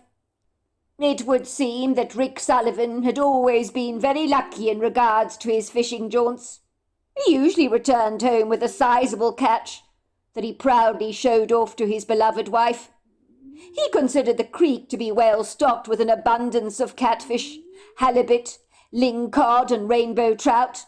However, on this particular day, as delightful as it was, every attempt that Rick made when casting out his line was feeble, to say the very least. Rick contemplated going to the off-the-dock fishmongers in town on Broad Street, and clandestinely buying some fish to bring home to his wife, passing them off as his own, for he was feeling significantly crushed for being so unsuccessful that day. Every time he cast out a line, nothing appeared to be biting. He began to curse under his breath, as you do. He felt rather frustrated, while he silently prayed for a miracle, like when Jesus told his disciples to cast out a net, and they pulled in so much fish that the net practically broke under the weight of it all. Somehow Rick knew that this was not going to happen for him. But he was hoping for a small, merciful breakthrough on this fishing expedition that so far had been both unfruitful and extremely unenjoyable at the very same time. Rick had been unable to relax, for he felt pressurized by the promise he had made to his wife. He didn't want to let her down, so his fishing trip had become more like a chore than a pleasurable adventure. That is, I'm afraid, what happens when you put too much pressure on yourself. It can make the cookie just crumble in your hands. I've experienced that often enough myself, let me tell you. "Poor Rick! I hope he managed to catch something in the end," said Karen. "Well, he tried his best, didn't he?" Grandpa Elk admitted. But it would seem his best was not good enough. Rick cast out his line again into the water, but as usual nothing happened. By this time he had already decided to call it a day, as he'd had enough of attempting to fish without any reward. Rick told me that he had never felt like this before, but his wife's demands had cruelly confiscated the enjoyment of that day. I understand from what he shared with me that it was an arrestingly beautiful day. The tall lofty trees surrounding the creek were alive with pretty birdsong, and the rich magnanimous bounty of spring was seen in all its glory, with the viridescent green scenery and the shade-loving flowering plants that were growing abundantly around the creek and the pier. Rick said he finally made the decision that a clandestine trip to the fishmonger's to pick up some fish for his wife was well in order, as he was far too proud to tell his wife that he had not caught anything, because like many men, he hated disappointing her. Well, I guess that makes lots of sense, said Karen. I mean, I've never had a father, but I can see that you, Gramps, are always trying to please Granny Dora. You're exactly right, Karen. We men can be gluttons for punishment at the best of times, if you ask me. By nature, Rick Sullivan is quite a proud, accomplished person. So that fishing trip, which was something he normally enjoyed, had become rather irksome, rather like someone who enjoys baking very much. Normally they produce outstanding cakes, as if it's effortlessly easy for them. But one day, sadly, all the cakes flop, and the accomplished cook feels as flat and demoralized as the flopped cake themselves that have come out of the oven. Perhaps the cook is wondering, did they put baking powder in the ingredients, or did they forget to do so? Perhaps they hadn't put the right amount of eggs in there, or perhaps the flour was of a poor quality. But things like that happen to us all, and it's human nature for us to feel a sense of failure when things don't turn out like we expected them to, and you've failed to rise up to your normal high standards. It can be very demoralizing, to say the very least, when things come to nothing. Well, I know the feeling well, Grandpa Karen admitted. I always make fudge at home, you see, but one time my fudge turned into toffee. I felt like such a failure because I was teaching my best friend Lisa how to make fudge. I was trying to show off how accomplished I was at it, and it embarrassingly went all funny and refused to set. I couldn't figure out what I'd done wrong, because never once has that happened to me, Grandpa. I was making the fudge with Lisa for a school fete, but after 3 botched, failed attempts at making fudge, Mum had to run out to the local candy shop for us, and we bought some fudge to pass off as our own. I felt like such a fraud, I really did, and Lisa didn't believe I could make fudge at all. She thought I lied about it. The following week, when she wasn't around, I made 3 perfect batches of fudge, which I took to school to show her, but Lisa refused to believe I'd actually made it. There you go then, love. You now understand how poor Rick Sullivan was feeling that day, said Grandpa Elk. He was such a good fisherman, let me tell you. But for some reason, he found himself about to return home with fish that had been bought from on-the-dock fishmongers, because he couldn't bear to return home empty-handed to his wife, and to see the dreadful disappointment on her face. Nothing makes a man feel more unaccomplished than that, let me tell you. So what happened next? Asked Karen, eyeing her grandfather curiously, as she wondered where a Bigfoot would fit into this rather bizarre story. Well, where was I? You were saying that Rick was feeling bad because he couldn't catch any fish to bring home to his wife, and he was thinking of cheating by buying the fish at on-the-dock fishmongers in town, like I bought the fudge at the candy store, to pass off as my own. Ah, yes, now I remember. Well, as Rick was throwing out his rod into the water, a voice suddenly came into his head and said, "Don't bother. Nothing's biting for you today. The fish aren't easily fooled by your beleaguered, pathetic attempts. You're not doing well, my friend. Not today, anyway. Not by a long shot, I'm afraid. You're not your usual proficient self today, are you? You've been on edge all morning, so the fish know you're there. They're not fooled for a single second. Even fish are intelligent, you know. You've given yourself away. You keep nervously bumping that rod of yours, jiggling it up and down, You've scared them all away." Rick was extremely shocked to hear the strange voice in his head. He wondered where it had come from, for it was certainly not his own. He looked around and about himself, and wondered if he was going completely stark raving mad. Not only had he been unable to fish that morning, but now his mind was playing tricks with him. Or was it? He couldn't be sure about that. He realized that whoever had spoken to him had been absolutely right in what they had said, as the more he worried about returning home without any fish, the more erratic and unstable his fishing had become. He hadn't even realized that he'd actually been trembling and shaking the rod, but as he looked down at his hand on the line, he realized it was rather unsteady and shaking like a leaf. Was it any wonder the fish weren't biting? His wife's demands for the dinner party that night had made him as shaky as a rocking chair, and he had no way of reining it all in. He knew that he needed to give up this fishing trip, for it had been a complete waste of his time. Rick looked around himself, wondering where the strange voice had come from. Then he heard the voice again. "You're not imagining things. I did speak to you. Your fishing technique today was lousy, very lousy. You were all over the place. You've given yourself away on numerous occasions, as you kept casting out your line in such an ungainly, clumsy way. The fish aren't stupid, you know, but I do understand how you feel. It makes you feel pretty low returning home empty-handed, doesn't it? I'm happy to help out if I may." Rick looked around himself frantically. He sensed a spirited presence around him, and that someone was watching him, but he saw nothing. And so this paradoxical, outlandish experience became more and more bewildering for him. He was hearing a strange voice in his head, but where on earth was it coming from? Lo and behold, the next thing that Rick knew was that this huge 40-pound rainbow trout was thrown at his feet. And when I say huge, you cannot believe the size of this thing. It was flung in the air and landed inches away from him, slapping on the pier with a loud thud. He knew his wife would be very impressed with such a large catch. But where had this gift come from? This answer to his prayers?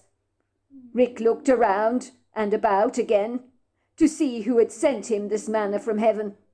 At first he saw absolutely nothing, and then a massive gargantuan-sized Bigfoot stepped into his line of vision, so that Rick was in no doubt of what he was seeing. At first he was so shocked and taken aback that he found himself gawking at the Bigfoot in disbelief, with bug-like eyes that were as wide as two saucers. He was persuading himself that what he was seeing with his naked eyes could not possibly be real, because it couldn't be, could it? But as he was thinking this, the voice came into his head all over again. The Bigfoot spoke to him telepathically, as if reading his every thought, with a pronounced fluency and understanding. "Don't doubt what you're seeing. Of course I'm real," the Bigfoot said. "Your eyes do not deceive you, my friend, although I dare say you would like to believe your mind is playing tricks on you, as many of your kind would generally like to assume. Such people will say to themselves, 'Did I just see that?' Then they will tell themselves, 'No, of course they did not. It was a mere trick of the light, wasn't it?' For the truth is far too idiosyncratic for them to even entertain. So no, your eyes do not deceive you."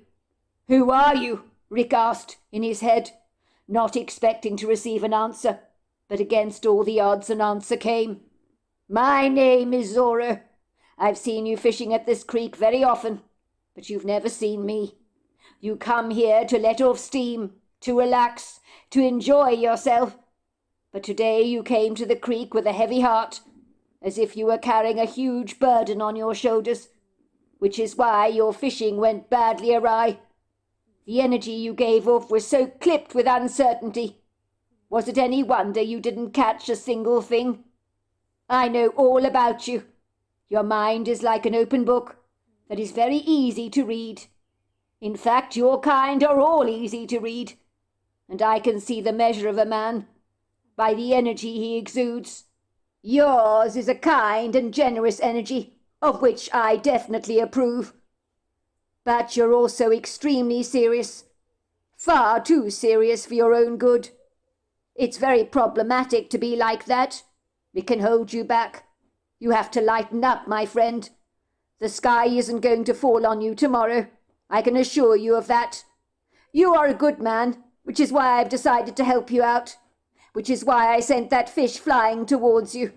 I'm a good shot, even if I say so myself. It landed next to your feet perfectly, as I aimed it to do so. Rick was in no doubt that if the Bigfoot had not wanted to be seen, it would have remained elusive, and he would never have seen him. For a moment he and the Bigfoot locked eyes. He said it was like he was drawn into those friendly eyes like a vortex, and he could see into their humorous depths, which he described as incredibly kind. He knew the Bigfoot had been watching him for quite a while, had been reading his thoughts. By all accounts, he had desperately tried to draw out of the water a sizable catch, and given he was unsuccessful, it would seem this unorthodox creature had decided to intervene on his account by offering him some help. But the fact that the Bigfoot had seen him fishing at the creek on multiple occasions came as quite a surprise to Rick. He never had felt that someone was watching him. "Did he describe the Bigfoot to you, Grandpa?" Karen asked curiously. "But of course he did. He said that this imposing, majestic-looking Bigfoot was massive, both in girth and width, with extraordinary large, ponderous shoulders, overlong arms and a pyramid-shaped head.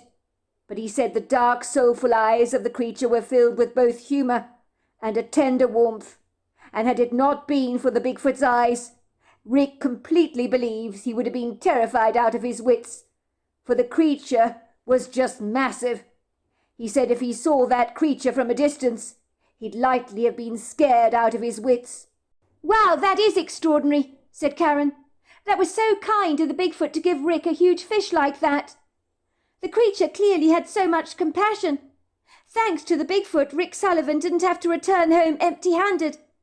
But I bet he'd never come home with a 40-pound fish before. His wife must have been over the moon. So how long did he stand there locking eyes with the Bigfoot, Grandpa?" "Well, let's just say Rick told me that for a brief second he blinked, but when he looked up again, against all the odds the Bigfoot had gone, all but vanished. He said he felt bitter disappointment, because the Bigfoot had gifted him with such an impressive-sized rainbow trout. He hadn't had an opportunity to thank the Bigfoot for his kindness. But you're right, Karen. When Rick returned home with his humongous catch that the Bigfoot had generously given him, his wife thought he was the quintessential hero for catching something so sizable. Indeed, she was absolutely ecstatic about the catch. Rick could not bring himself to tell his wife the truth, that it wasn't him who had caught this 40-pound trout. "Why, I do believe, sweetheart, you're getting better at fishing by the day," his wife had said. And certainly everyone at the dinner party that evening said that the rainbow trout was the tastiest, most delicious fish that they'd ever eaten. So they all heartily praised Rick for his exemplary catch. A day after the fishing trip, Rick returned to the creek again, and his first attempts at fishing were successful, because he wasn't under any pressure that time. "Well, that doesn't surprise me, Gramps, at all. When there's no pressure on you, things just turn out smoothly, don't they? Like it did for me with the fudge. So did Rick ever see the Bigfoot again?" "No, I'm sorry to say he never did," said Grandpa Elk, "but he did tell me that on the day after the dinner party, he went straight to the creek and left a Tupperware container on the pier of his wife's raisin and oat cookies for the Bigfoot to eat. 2 days later, his wife comes into the kitchen as he's eating his breakfast and asks him why on earth he'd put a bird's nest in the Tupperware container and left it on the porch. At first, Rick didn't know what the hell his wife was on about, but then he recognized the Tupperware container as the one he'd left for the Bigfoot. So the bird's nest it contained, he knew at once, was a gift from the Bigfoot. His wife insisted he threw the bird nests away. She said it was filthy, but Rick discreetly hid it in the yard shed because he wanted to keep it. It was special to him, you see." "You mean the Bigfoot returned the Tupperware container to Rick's own house? He knew where Rick lived and gifted him with a bird's nest. That's absolutely incredible." "Well, that's just about right. He said the wife wasn't remotely amused by the bird's nest, and told Rick never to bring dirty stuff home like that. She didn't understand what on earth was going on with him, why he was so interested in bringing birds' nests home. That's amazing, Grandpa Elk. Do you believe his story? I know I absolutely do. You can't make stuff up like that unless, of course, you're C.S. Lewis. Perfectly said, love, perfectly said. I have no reason to doubt his story. Rick might be many things, but a liar he most certainly is not. And the way he was talking about this story to me in the bar, with his expression so incredibly animated, it was like when he told me the story he was reliving it again. He came completely alive. He was so eager to see Zorro again, but I'm not sure he ever will, and that I think has made him rather sad. All of a sudden, Grandpa Elk looked adoringly at his granddaughter. There was curiosity edged in his bright blue eyes that twinkled with merriment, for he had thoroughly enjoyed sharing the story with Karen. He had not even told his own wife his friend's bizarre account, but he hadn't been able to resist telling the story to his granddaughter, and her response had been so animated, so Elk was glad to have shared it with her. Why all these questions, love, if you don't mind my asking? What makes you interested in the subject of Bigfoot? If you must know, I haven't even told Rick's story to your grandmother. You see, I'm most sure she wouldn't believe a word of it. She'd likely think Rick was pulling my leg, and that I was an absolute fool to believe him. Your grandmother thinks I can be a tad gullible at times, but I'm the first to know if someone is spinning a yarn, and not for a second was Rick doing that to me. Come to think of it, I don't think he's the type that would take great pleasure in pulling anybody's leg. He's never been the humorous type, if you know what I mean. But I do get why Zorro told him he took life far too seriously, and should lighten up. The man is way too intense. If you want to know, Grandpa, why I asked you about whether you believed in Bigfoot or not, it's because there's a Bigfoot seeking shelter in your barn right now, and I was hoping you would help it, because I believe it's in serious trouble. It's a wee little thing, only about 4 foot tall or so, covered with black hair. At that, Grandpa Elk let out a big chuckle, and pointed to his granddaughter with an even bigger twinkle in his eyes. You are good, love. You had me going there for a second. You're just like your grandmother. She's always winding me up like this. But I'm not that easily fooled, you know. I've got rather wise and discerning in my old age, and I know when someone's trying to pull a fast one over me. Grandpa Elk, you've got to listen to me. You have to listen to me. Look at me. Do I look as if I'm pulling your leg? I'm being deadly serious. You've got to believe me. I can swear on the Bible if you like, but I'm not making any of this up. I saw the little Bigfoot myself. He desperately needs our help. Please will you help him, Grandpa Elk? Something's seriously wrong with him. I know it is. I can feel it in my bones. You should have seen the way he was walking. He could barely stand on his 2 feet. He practically crawled on his hands and knees to get to the barn to escape the bad weather outside. Grandpa Elk suddenly sat bolt upright. You're not winding me up, are you, love? There really is a sick little Bigfoot in the barn, and you think it needs help, is that right? Karen nodded urgently. But it might be terribly afraid if you interact with it, she admitted. I doubt the creature has had any human contact before. He really liked the tinsel me and Granny Dora draped over the sapling. Even though he was very sickly, he was attracted to the shiny tinsel. He took it off the tree and put it around his neck, rather like a scarf. But it was stumbling. The Bigfoot was stumbling. He fell over a few times and practically crawled on his hands and knees back to the barn. He looked weak and confused. The bad weather drove him into the barn, I suspect, to take cover.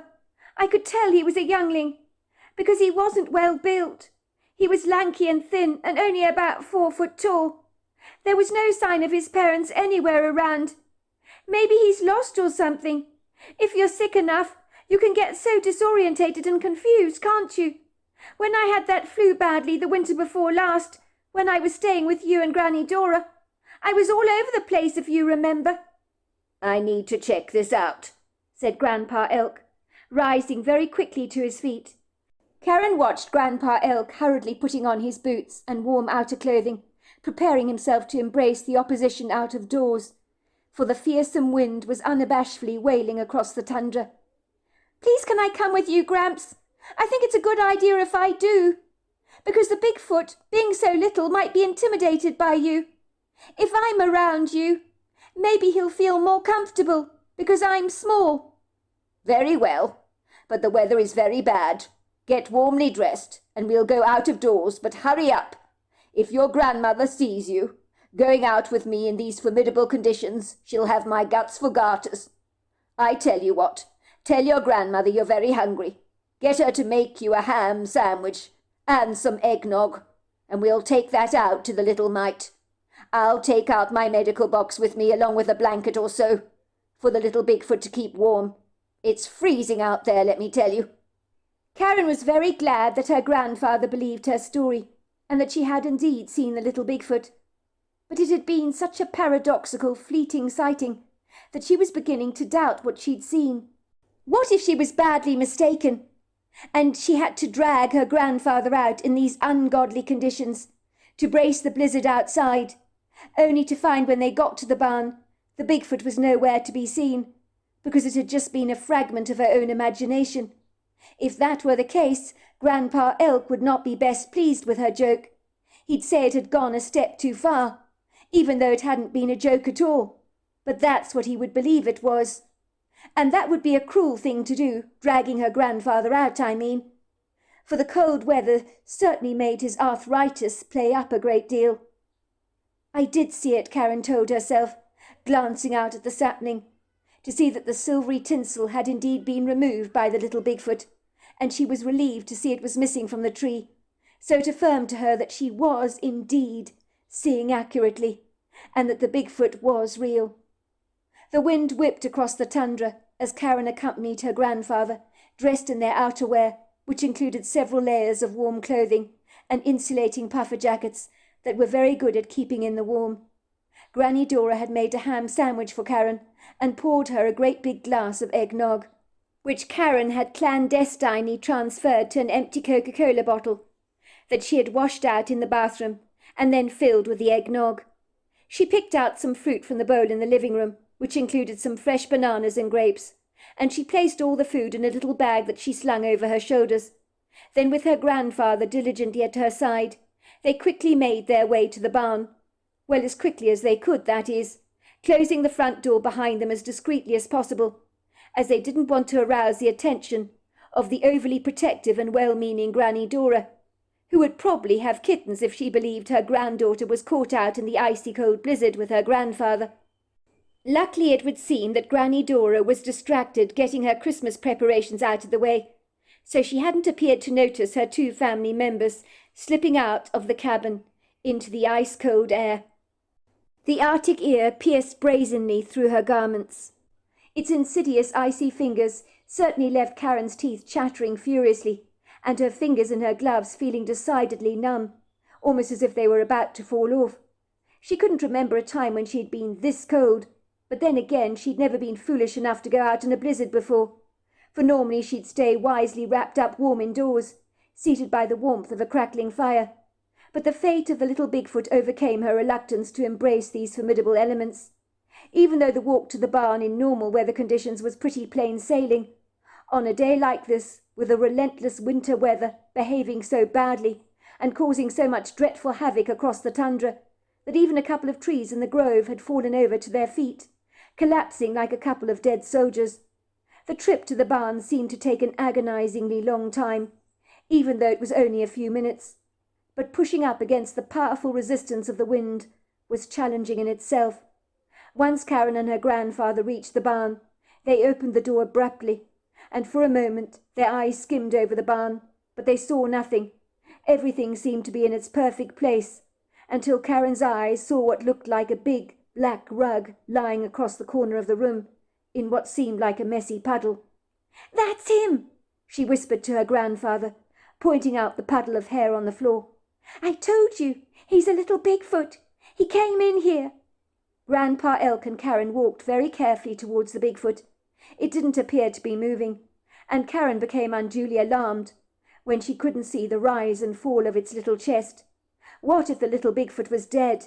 Please God, no, she thought. Karen drew in a deep breath as she saw her grandfather leaning over to examine the little Bigfoot.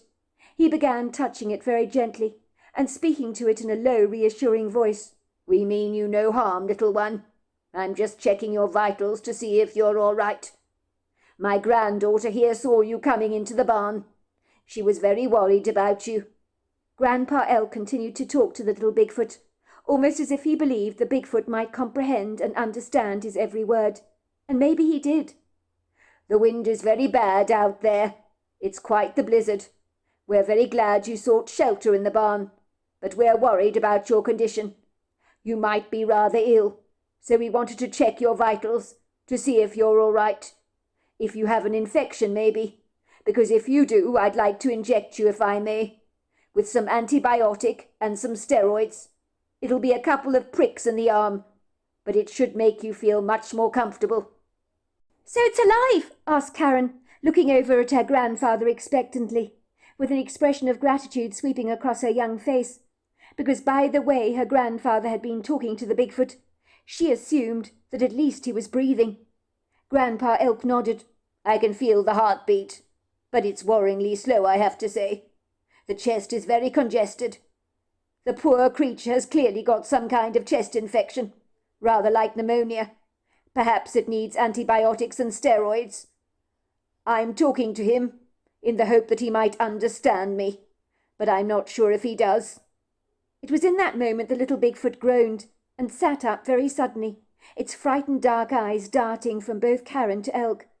But it was too weak to bounce up from the floor to its feet, and seemed rather resigned to its plight, whatever that might be. The Bigfoot was breathing heavily, and fluid was running out of its nose.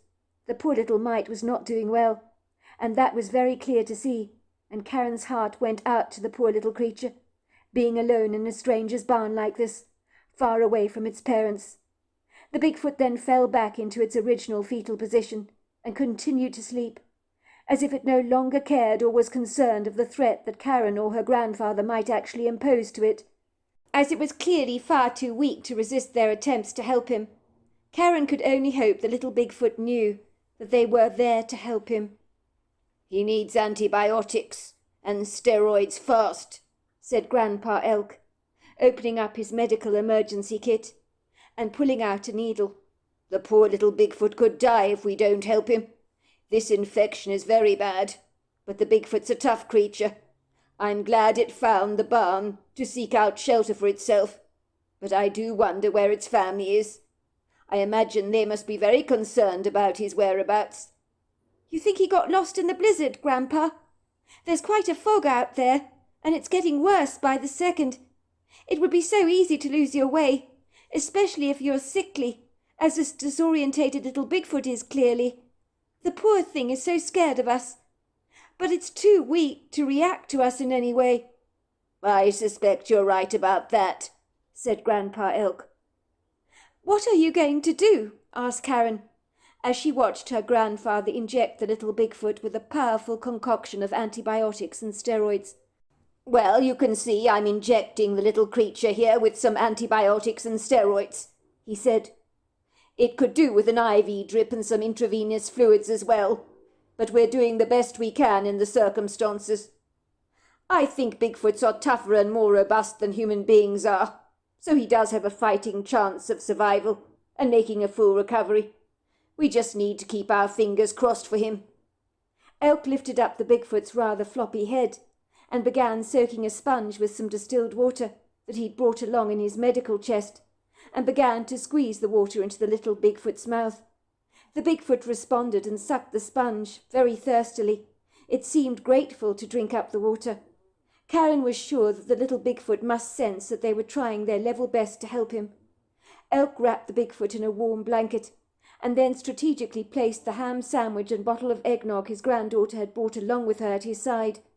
The little Bigfoot was still wearing the silvery tinsel from the Christmas sapling around his neck. "You get better, little one," said Elk tenderly. "Keep warm under the blanket. You rarely feel very cold to the touch.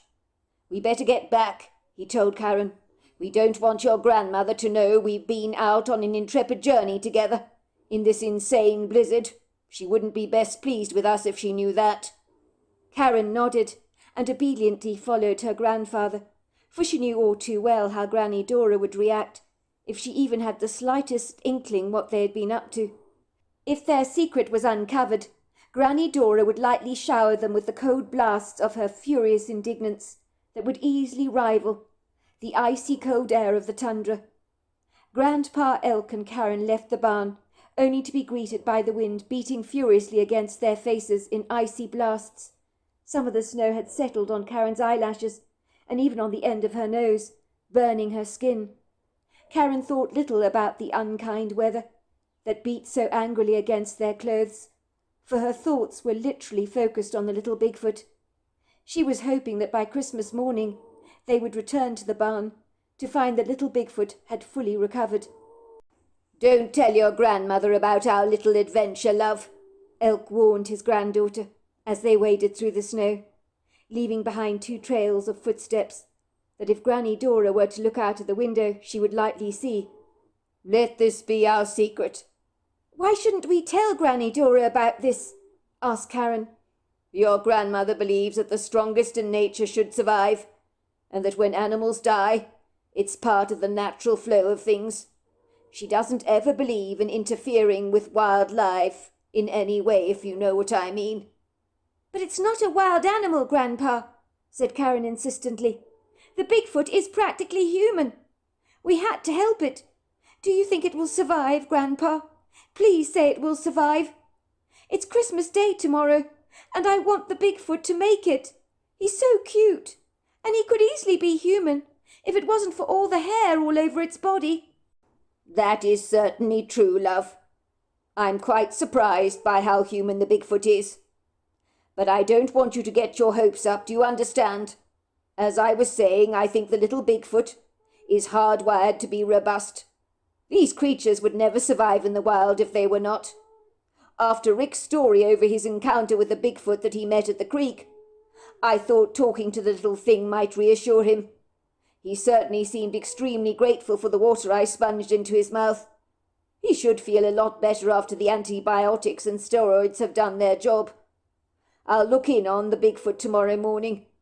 Hopefully the weather won't be as formidable by then, but I can't be sure about that. If the little Bigfoot dies, I don't want you to be upset, Karen. Promise me you won't get upset. At the best of times, nature can be cruel, especially out here in Alaska." "But he's not going to die, Grandpa Elk," Karen insisted. "He just can't die. I won't let him. Tomorrow's Christmas. He can't die on Christmas Day. He can't, Grandpa Elk." "Well, we'll just have to pray for a Christmas miracle and hope that God will answer our prayers." "Where on earth have you been, Elk?" asked Granny Dora, not looking remotely impressed, when Karen and her grandfather entered the cabin, trailing dollops of snow into the Persian rug in the entrance hall. Granny Dora frowned, the edges of her lips drawing downwards, while she thrust her arms on her hips defiantly, and gave her husband Elk a challenging no-nonsense look, which would have scared off many men, for when Granny Dora wanted to be, she could be quite formidable at the best of times. "What do you mean by going out of doors in this god-awful weather, Elk?" she demanded. "For goodness sake! There's a blizzard blowing out there. The visibility is very poor. The wind is raging. What on earth were you thinking taking little Karen out of doors in these treacherous, ungodly conditions? She's only 12 years old, for God's sake, and she's not used to weather as treacherously inhospitable as this." "Look, love, keep your hair on, will you?" said Elk, trying to calm down Granny Dora's pronounced panic. She was trembling with relief to see that Karen and Elk were now safely back indoors, but also incredibly angry with her husband for venturing out of doors in the blizzard in the first place. As far as she was concerned, this was incongruous behaviour on her husband's part. But to drag Karen along with him outside was senselessly foolish. Dora Wheaton had been unable to believe the bloody-mindedness of her husband. She couldn't help but feel very aggrieved. Still, it was Christmas, she told herself firmly, and she didn't want to ruin the Christmas spirit by being a sourpuss, especially not when her granddaughter Karen was around, for she was eager to make Karen's Christmas as magical as she possibly could. Even so, that annoying husband of hers was the absolute end. She'd have to give him a big telling off when Karen's back was turned away. "Sorry, Granny Dora," said Karen, leaping at once to her grandfather's defence. "I was worried about some of the tinsel that you and I put on the sapling out of doors, because it appears to have blown away." She lied, trying to find a creative excuse for her and her grandfather's impromptu trip out of doors. "It's my fault, Granny Dora. Don't blame Grandpa Elk for this. I was the one that persuaded him to take me out of doors in the first place. I was hoping Grandpa Elk could help me recover the silvery tinsel that you and I wrapped around the tree. But when we both went to look for it, it was gone." This part Karen knew was absolutely true, for the silvery tinsel was currently wrapped around the little Bigfoot's neck. "I think the tinsel must have blown away, Granny Dora," she said, forcing her voice to drop, so it almost sounded as if she was very sad about the piece of tinsel.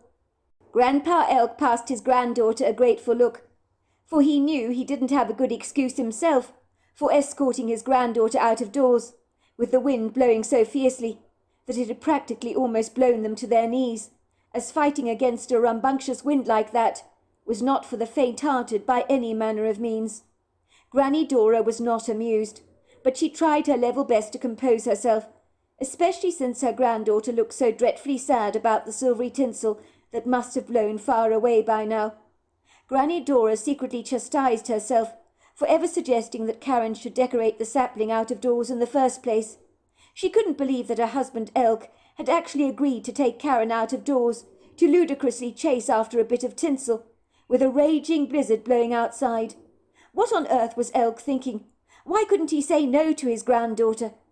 Dora Wheaton's teeth were grinding together angrily, as she pursed her lips tightly together, trying to appear as if she was in control of her emotions, when, if the truth be told, she actually wanted to explode with an irate indignation, which she struggled to suppress. Dora turned to her husband, her eyes narrowing as they fixed on Elk. Elk shuddered when Dora gave him that contemptuous look that he knew very well, because he knew if his wife were a cat, she'd have already scratched his eyes out by now. "You mean you went out of doors to help little Karen over here find a piece of tinsel that we draped over the sapling? Are you stark raving mad, Elk? Karen is only 12 years old, for goodness sake. She's a very small, slight little girl. The wind out there is feisty, let me tell you. I'm ashamed of you, Elk Wheaton. You should know better than that. What on earth were you thinking? If the decorations blow off the sapling outside, then leave them be. It's not the end of the world. Decorations can be easily replaced, but people cannot be. To be caught up in the blizzard is no laughing matter for anyone. Now come in, the both of you. Look at you, Karen. Your teeth are chattering, you poor thing," said Dora Wheaton, putting a protective arm around Karen and turning around to glare at her husband. "You better come to the fireside, Karen, and get nice and warm, and I'll make you a hot toddy with a drop of brandy in it." Karen had not realized how cold she actually was when she entered the cabin, as all her focus and thoughts were occupied on what she and Grandpa Elk could do to help the little Bigfoot. In her blind distraction, she had almost forgotten the cold, but when she stood by the warm crackling fire in the living room, her whole body began to thaw out. She sighed with relief when her cold fingers that felt as if they would drop off suddenly regained their feeling again. She felt so much better now, so much so that her body was lovely and warm. Finally she took off her outer garments and placed them on the hooks in the entrance hall, while she placed her boots on the boot rack along with all the other outdoor footwear that her grandparents owned. Soon Karen was happily drinking a hot toddy that her grandmother had brought her, laced with plenty of brandy, which really did make her whole body come to life. She had spent the entire afternoon playing all kinds of card games by the fire with Grandpa Elk. She had also pottered around the kitchen to help Granny Dora with the seasonal fare for the Christmas celebration the following morning. The cabin was filled with the sumptuous aromas of Christmas, as well as Christmas songs that Grandpa Elk was playing throughout the day. Karen found herself spontaneously bopping to the music, but all the while she could not help but think of the little Bigfoot lying on the floor on the barn, covered in the warm blanket. She wished they'd brought the poor little mite into the warmth of the cabin, but Granny Dora might have been a bit shocked if that were to happen. She began to pray for the little Bigfoot in earnest, praying that God would bring a Christmas miracle of healing to the little thing. "Please make the Bigfoot better, God," she urged. "Please."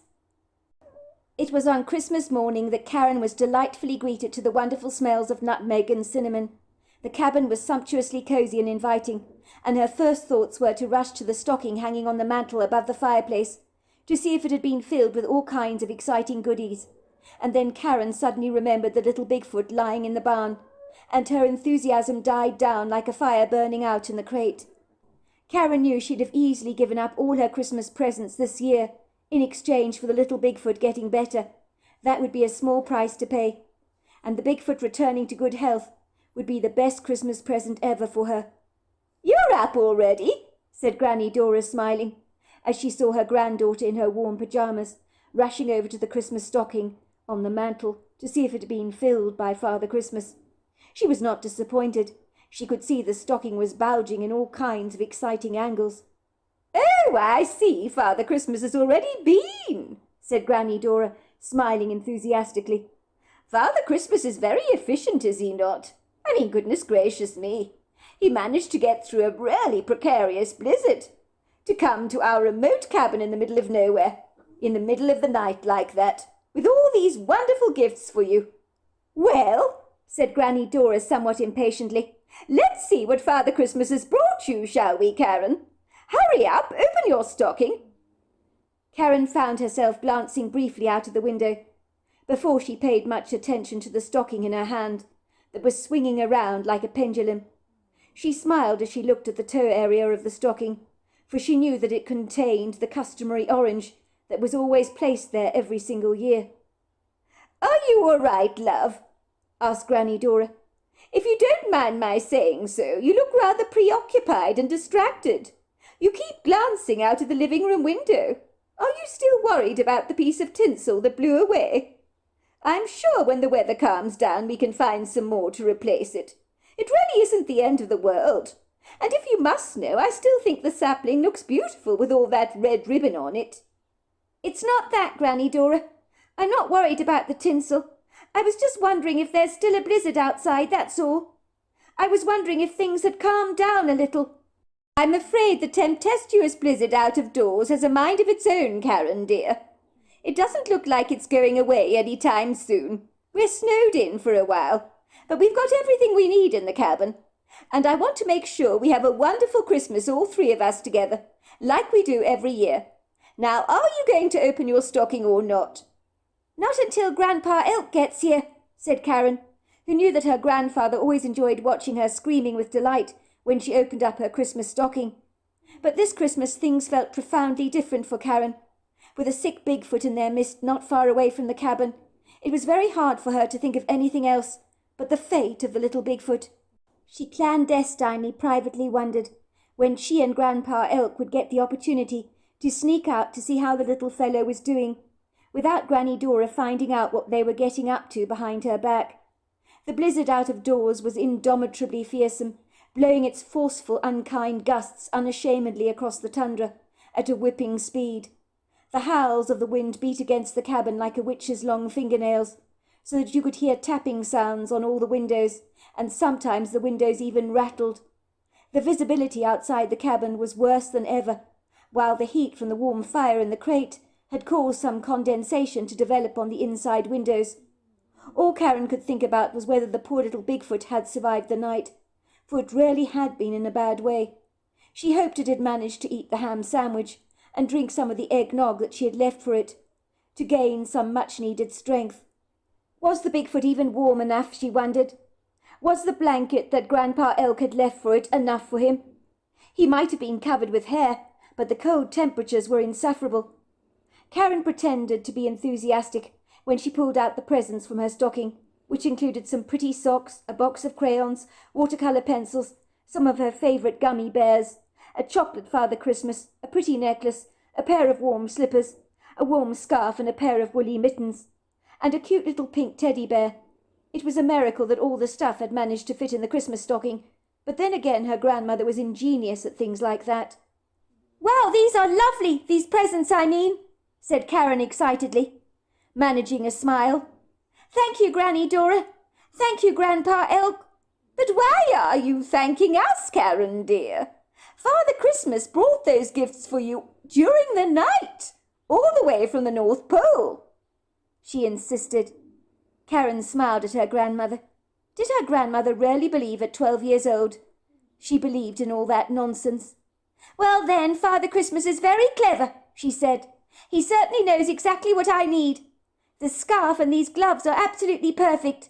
She smiled at her grandmother warmly, who beamed back brightly, for Granny Dora loved nothing better than to see her granddaughter smile. It was when Granny Dora insisted that Karen and Elk entertain themselves in the living room. It was while she buried herself in the kitchen that Elk indicated to his granddaughter that now was the time to go out of doors to the barn, while Granny Dora was currently distracted, peeling potatoes and preparing the Christmas turkey. I think I should warn you, Karen dear. If your grandmother knows I've let you out into the blizzard again, she'll probably never speak to me again. So we need to be very discreet.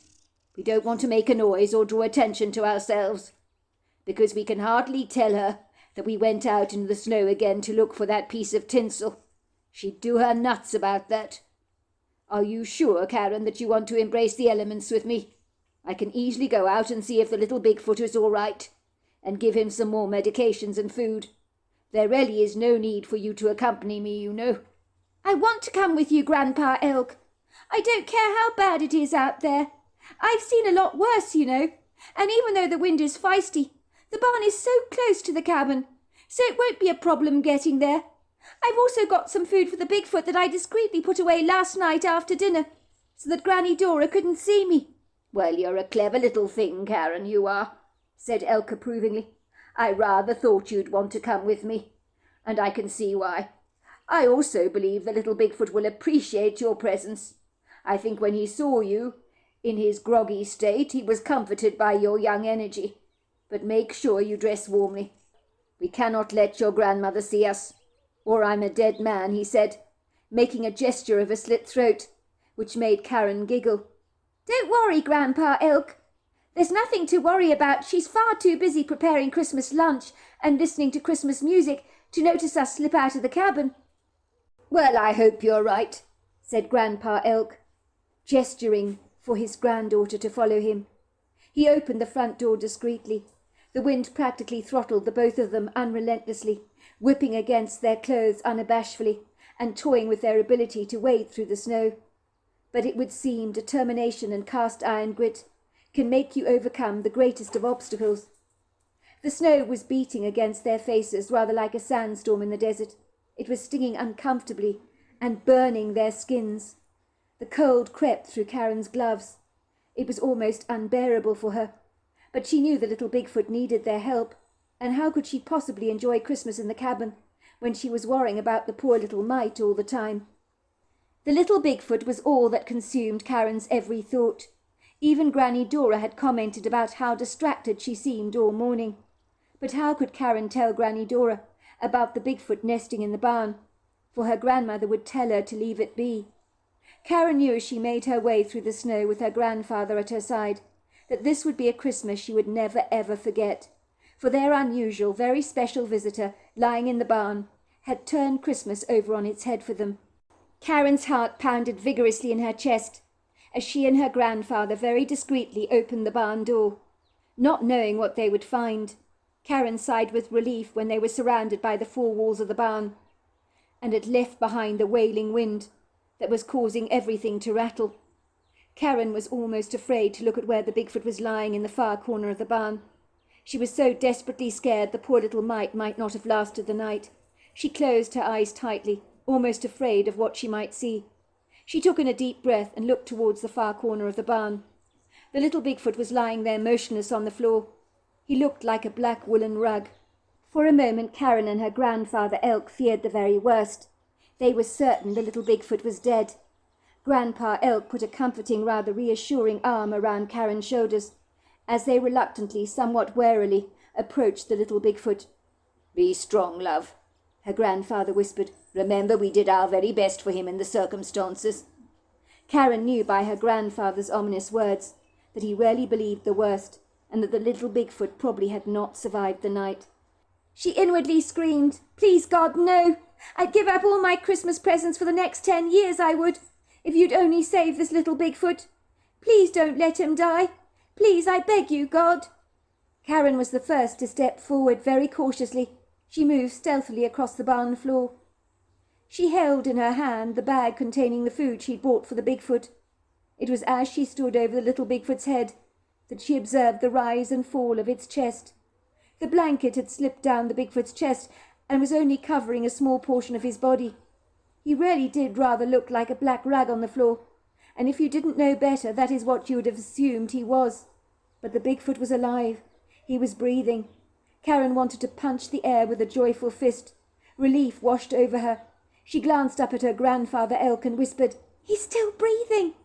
"Well, that's a relief," said her grandfather, stepping forward to examine the Bigfoot more closely.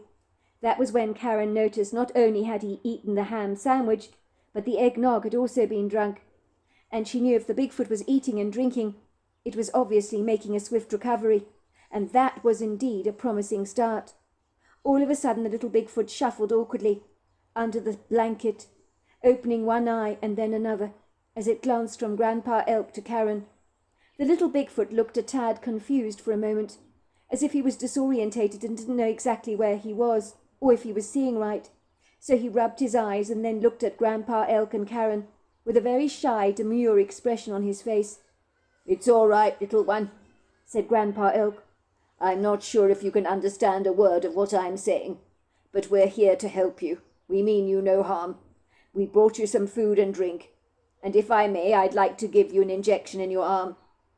It may sting a bit, but I'm getting some stuff into your body that will make you strong again, and I'm sure you want that for yourself so that you can find your parents again when the blizzard finally goes away." The little Bigfoot must have understood exactly what Grandpa Elk was saying, for he stretched out his arm rather bashfully, but with an expression of expectation on his face. So Grandpa Elk injected him with the medication. The little Bigfoot didn't wince when the needle pierced his skin. It was like he understood perfectly that they were helping him. His dark treacle-coloured eyes, although reticently demure, seemed filled with an appreciative gratitude. Karen then opened up a bag, placing some food on the floor beside the Bigfoot, along with bottles of water. She passed the Bigfoot a bag containing some juicy sweet grapes. The Bigfoot accepted them gracefully and fumbled around in the plastic bag, pulling out a handful of grapes and popping them one by one in his mouth. He ate very politely, with his mouth shut. He stared up at both Karen and her grandfather. "The grapes are nice, aren't they? I love grapes myself. They're one of my favourite fruits," said Karen.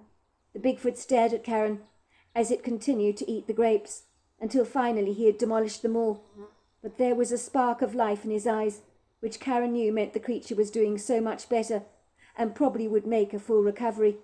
She could only hope that when it was strong enough, and the wind died down, that it could go off and search for its parents, as Karen was certain his family must be extremely worried about his welfare. The Bigfoot handed Karen the tinsel he had wrapped around his neck. It was probably his sweet way of giving her something pretty, to thank her for her help, so Karen accepted it from him graciously, with a warm, thankful smile. "We'll come back in the morning and see you're all right," she told him. "We hope you get better soon," said Grandpa Elk. And then they hurriedly left the barn, glad to see that Granny Dora hadn't the faintest clue that they'd been out of doors. Karen and her grandfather were in a celebratory mood, for they were certain the Bigfoot was going to make a full recovery. So now the day seemed to have become infinitely brighter. The Christmas meal was, of course, absolutely amazing, but they wouldn't have expected any less from Granny Dora. And it was made all the more delicious when the weather calmed down and the rattling wind subsided. The icy cold, heartless blizzard seemed to have melted away, so Karen knew by the morning things would be infinitely better. The following morning Karen woke up to a winter wonderland, a much calmer, brighter day, and the views outside the cabin window were nothing short of spectacular. She was surprised to see a man wading through the snow, leaving behind a trail of pristine prints. He was making his way towards their cabin, with a backpack on his back. The man looked a great deal like Grandpa Elk, with a long wispy beard, and, of course, he was well built for a man of his advancing years. But then again, Alaskan men are usually well built. He walked with a strong deportment, but his weathered, heavily lined skin and piercing blue eyes made Karen feel absolutely certain This man was Grandpa Elk's age, or possibly even older. Who was this mystery stranger, Karen wondered? What was he doing approaching their cabin on Boxing Day of all things? Certainly if her grandparents had been expecting a visitor, they'd have made mention of it. Whoever was visiting them would have come here by bushplane, so this man's impromptu visit must have been purposeful. "Grandpa Elk!" she cried out to her grandfather, who was sitting on the couch reading a book, as it was early in the morning, and Granny Dora was bustling around, cleaning up some of the mess from the day before, as Christmas paper lay strewn all over the living room, along with a plethora of carcasses of Christmas crackers that they had popped. "Are you expecting someone, Grandpa? Because I see we have a visitor," said Karen. Grandpa Elk looked more than a little surprised. He looked up from his book he was reading. Puzzle lines stretched between his bushy brows. "A visitor? Good Lord, are you sure?" "Of course I'm sure, Grandpa. There's a man walking towards our cabin. He's brought along a backpack with him." Grandpa Elk sighed warily. He raised himself from the settee. He stumbled awkwardly over to the cabin window, to peer out of it, to make study of the curious visitor that had just arrived. All the while he tugged at his beard. Grandpa Elk suddenly raised a bushy brow and said, "Good Lord, that's Rick Sullivan. By Jove, what is he doing here of all things? He's never visited our cabin before. And he hasn't come along with his wife." Grandpa Elk looked slightly confounded to see his friend marching up to their front door. Karen's grandparents always appreciated visitors to their cabin, but they were few and far between, given they lived in such a remote location. Grandpa Elk looked up at Karen. "Remember the story I told you about Rick's fishing expedition? And how a Bigfoot helped him out with a fish? It's the same Rick Sullivan that I was telling you about. But what is he doing here? God only knows." Karen was now rather curious about their unexpected visitor, especially as this was the man who had an extraordinary encounter with a Bigfoot. And soon after Grandpa Elk had talked about him, now here he was at their cabin. Elk raised his voice to get Granny Dora's attention. "We have a visitor!" Elk called out to Granny Dora, who entered the living room looking somewhat surprised. "But are you sure about that, Elk? I don't think so.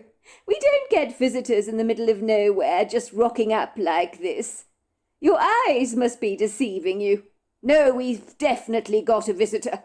He's about to knock at the front door. Would you kindly answer it, love?" "But of course I'll go and get it," said Granny Dora, shimming over to the cabin door. She opened it very quickly, as Rick Sullivan was about to knock, and then when she saw him, she let out a surprised gasp. "Goodness gracious me! To think that you're standing here in our doorway, Rick Sullivan. This is an incredible surprise. The last time I saw you it was in Juneau. We certainly never expected a visit from you, but I'm delighted you're here. What a rare treat this is. You must come in."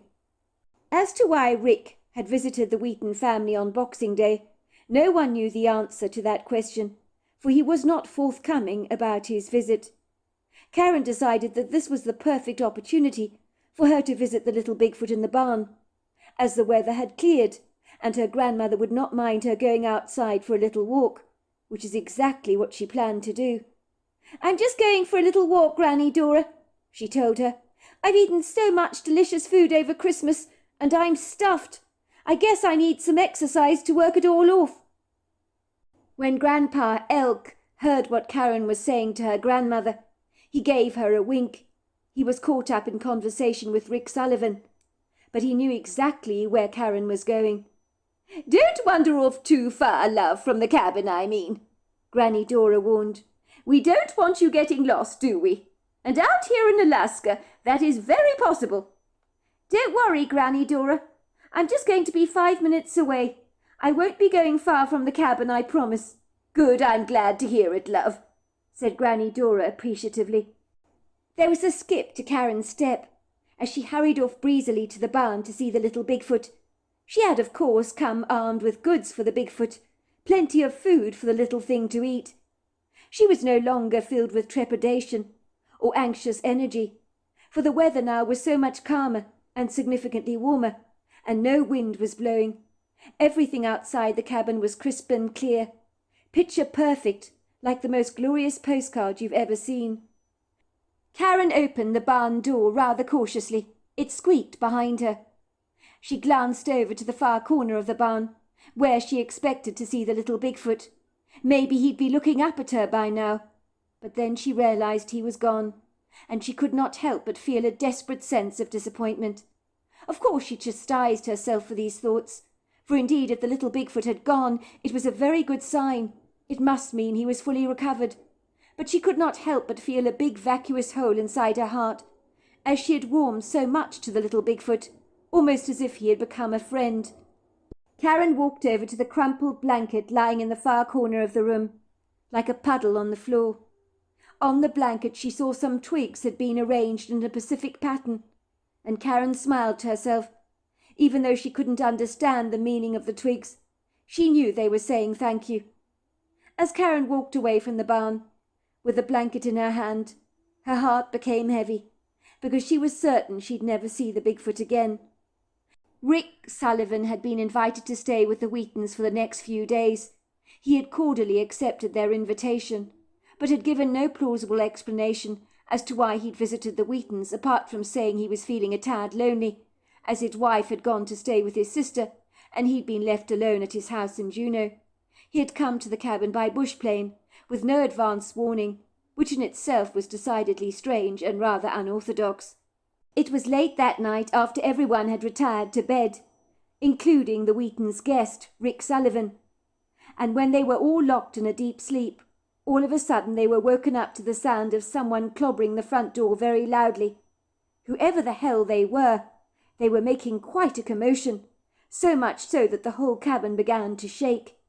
Karen woke up with quite the start, wondering if she'd woken up to an earthquake.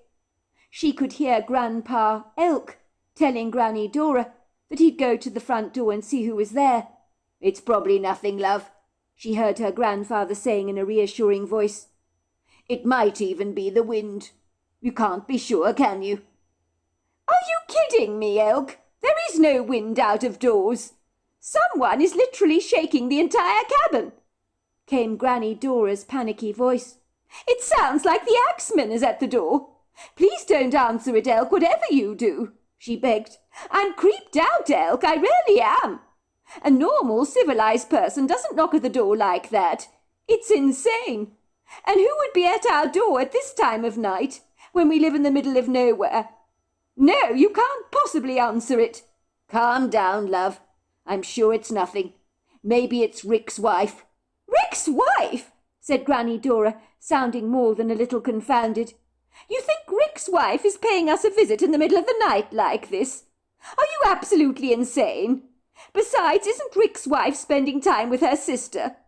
What would she be doing here at this time of night, for goodness sake? And if that is her, why the hell is she banging the door so loudly? It's almost as if she wants to bring the entire cabin to its knees. Nobody should knock at a door like that. It scared the bejesus out of me, let me tell you. What is that woman thinking? She needs to learn a few manners, let me tell you." It was clear to Karen that, based on her grandfather's conversation with Granny Dora, that he was trying his level best to calm down stormy waters. He knew very well that Rick's wife was definitely not paying the family a visit at this time of night. Besides, no one in their right mind would take a bush plane in the middle of the night like this. But it would seem Elk's soothing words had reassured Granny Dora, for she seemed to believe that it really was Rick's wife at the front door. Maybe Granny Dora wanted to believe this to be the truth. Otherwise it meant that someone who was standing outside the door could in fact have evil intent, and Granny Dora did not want to entertain such disheartening thoughts, especially given she was so exhausted and overworked after the Christmas festivities, and wasn't in a hurry to get out of bed. "Will you sort that woman out? I'm exhausted, dead beat after Christmas, Elk," she said, pulling the blanket over her head defiantly. "I really don't appreciate people calling at this ungodly time of night, or knocking at the door so rudely. Why couldn't that woman have caught a bush plane at a reasonable hour?" "Don't you worry about a thing, love. Go back to sleep," said Elk. "I will get this." Karen followed her grandfather rather discreetly down the hallway. She didn't think he even knew she was behind him, for had he known this, He would have encouraged her to go straight back to bed. Who was at the front door, Karen wondered, at this time of night? She knew it certainly wasn't Rick's wife. The door to Rick's bedroom swung wide open. He was wearing a warm pair of blue and white pinstripe pyjamas and wiping the sleep from his eyes, looking somewhat bemused. "What the hell is going on? Who's making that wild commotion at the front door?" he asked. Luckily, the pounding stopped for a brief moment, calming down the disturbed silence for a second. Grandpa Elk seemed wide awake by now, as if he'd been flung very rudely out of his sleep. He gingerly picked up his loaded rifle and cautiously made his way to the front door. The pounding started up all over again, so once again the entire cabin rattled. Granny Dora's voice called out, "For God's sake, Elk, let the bloody woman in, will you? I'd like to get some sleep, if I may." Elk called out through the door, in a low, rather muted voice, "Who is there?" And there was a voice on the other side of the door that was far too muffled to hear clearly enough. It was Rick, who suddenly said rather excitedly, "Open the door. It's my friend.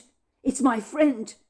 Elk looked extremely puzzled at this, but he opened the door, and there, standing in the doorway, was a family of Bigfoot. Elk let out a gasp, for this he had not expected to see. Karen, who was standing behind Grandpa Elk, stepped boldly forward, as did Rick, who didn't seem at all fearful about the Bigfoots. All eyes stared at the Bigfoots as the motion-activated lights lit up their faces so clearly. The male Bigfoot spoke first. His voice boomed powerfully, and Karen heard the words translate into her head into clear English. "Makana tolabani, halila savono, kinatali banaka." It was as the Bigfoot spoke that she saw the two younglings standing side by side. The little female Bigfoot was standing next to a small male, but suddenly Karen realized that the small male Bigfoot, who was pointing at Karen and at her grandfather Elk, was the Bigfoot that they had brought back to health after he'd been very ill. He was saying something to his father.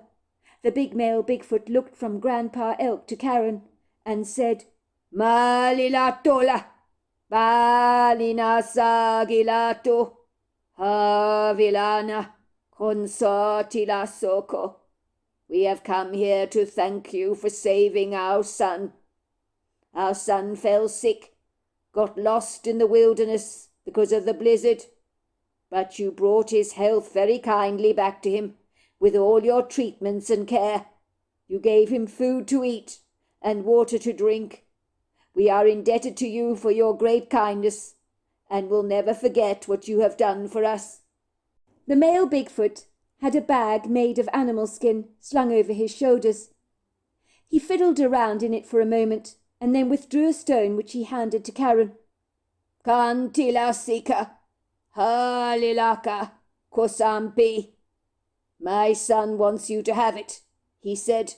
"It is very special to him, but you deserve it for what you have done for him." It was the most beautiful turquoise stone that Karen had ever seen.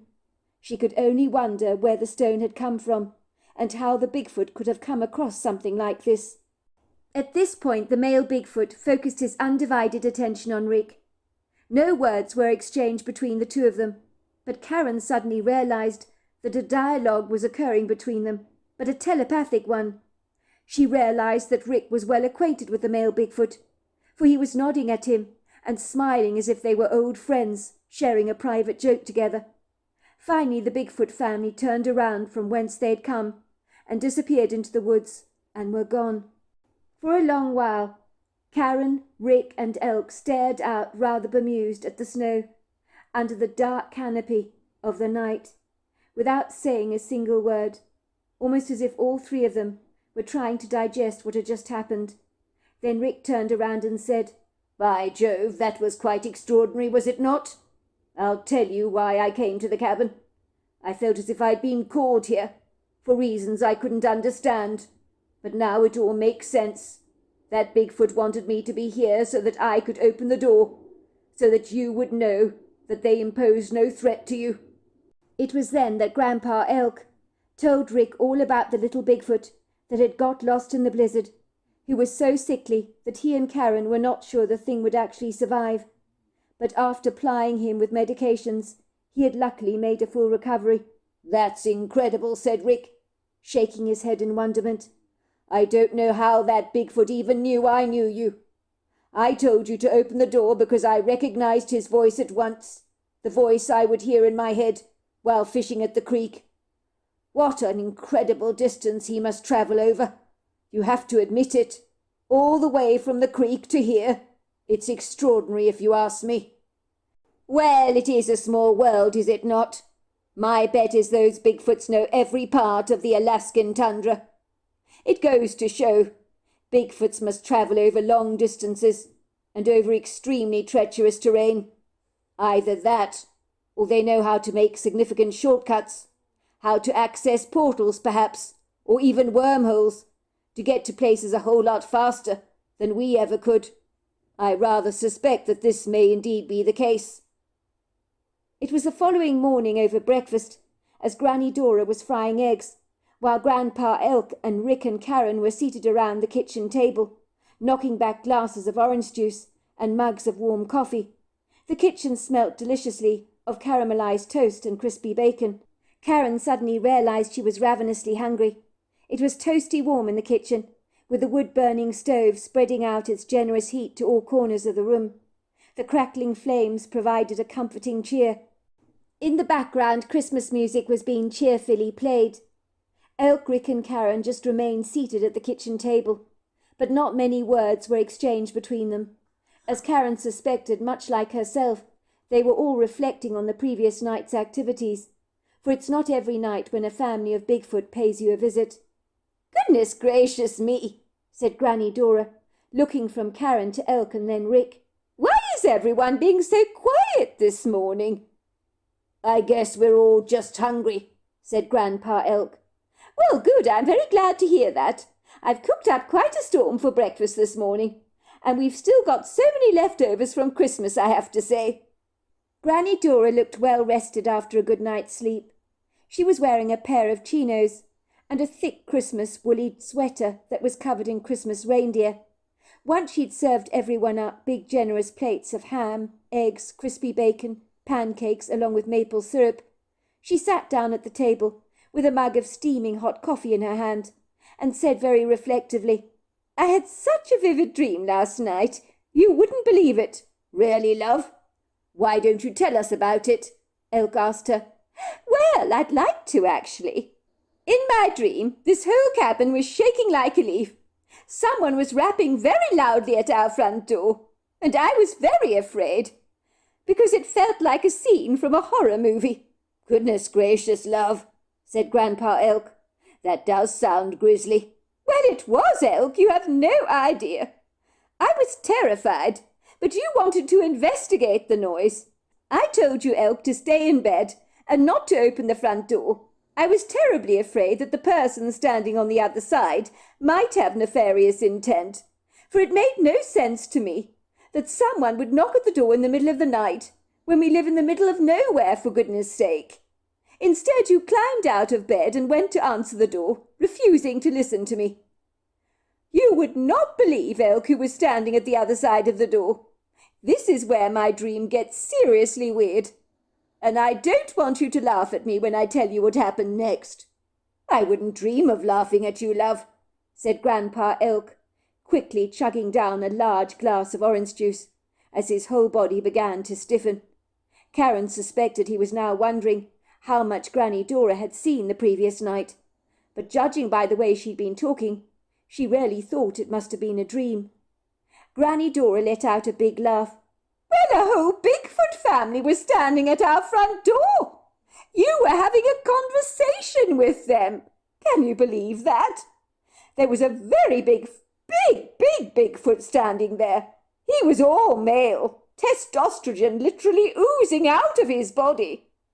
Karen here was given a very pretty turquoise stone by this male Bigfoot, and then they left. They were gone. The dream was so very lucid. I've never had such a vivid dream before in my entire life. What on earth induced me to dream about Bigfoot? I mean, those things aren't even real, are they? But this dream It was so lucid. It sounds to me, love, as if you had a very strange dream last night.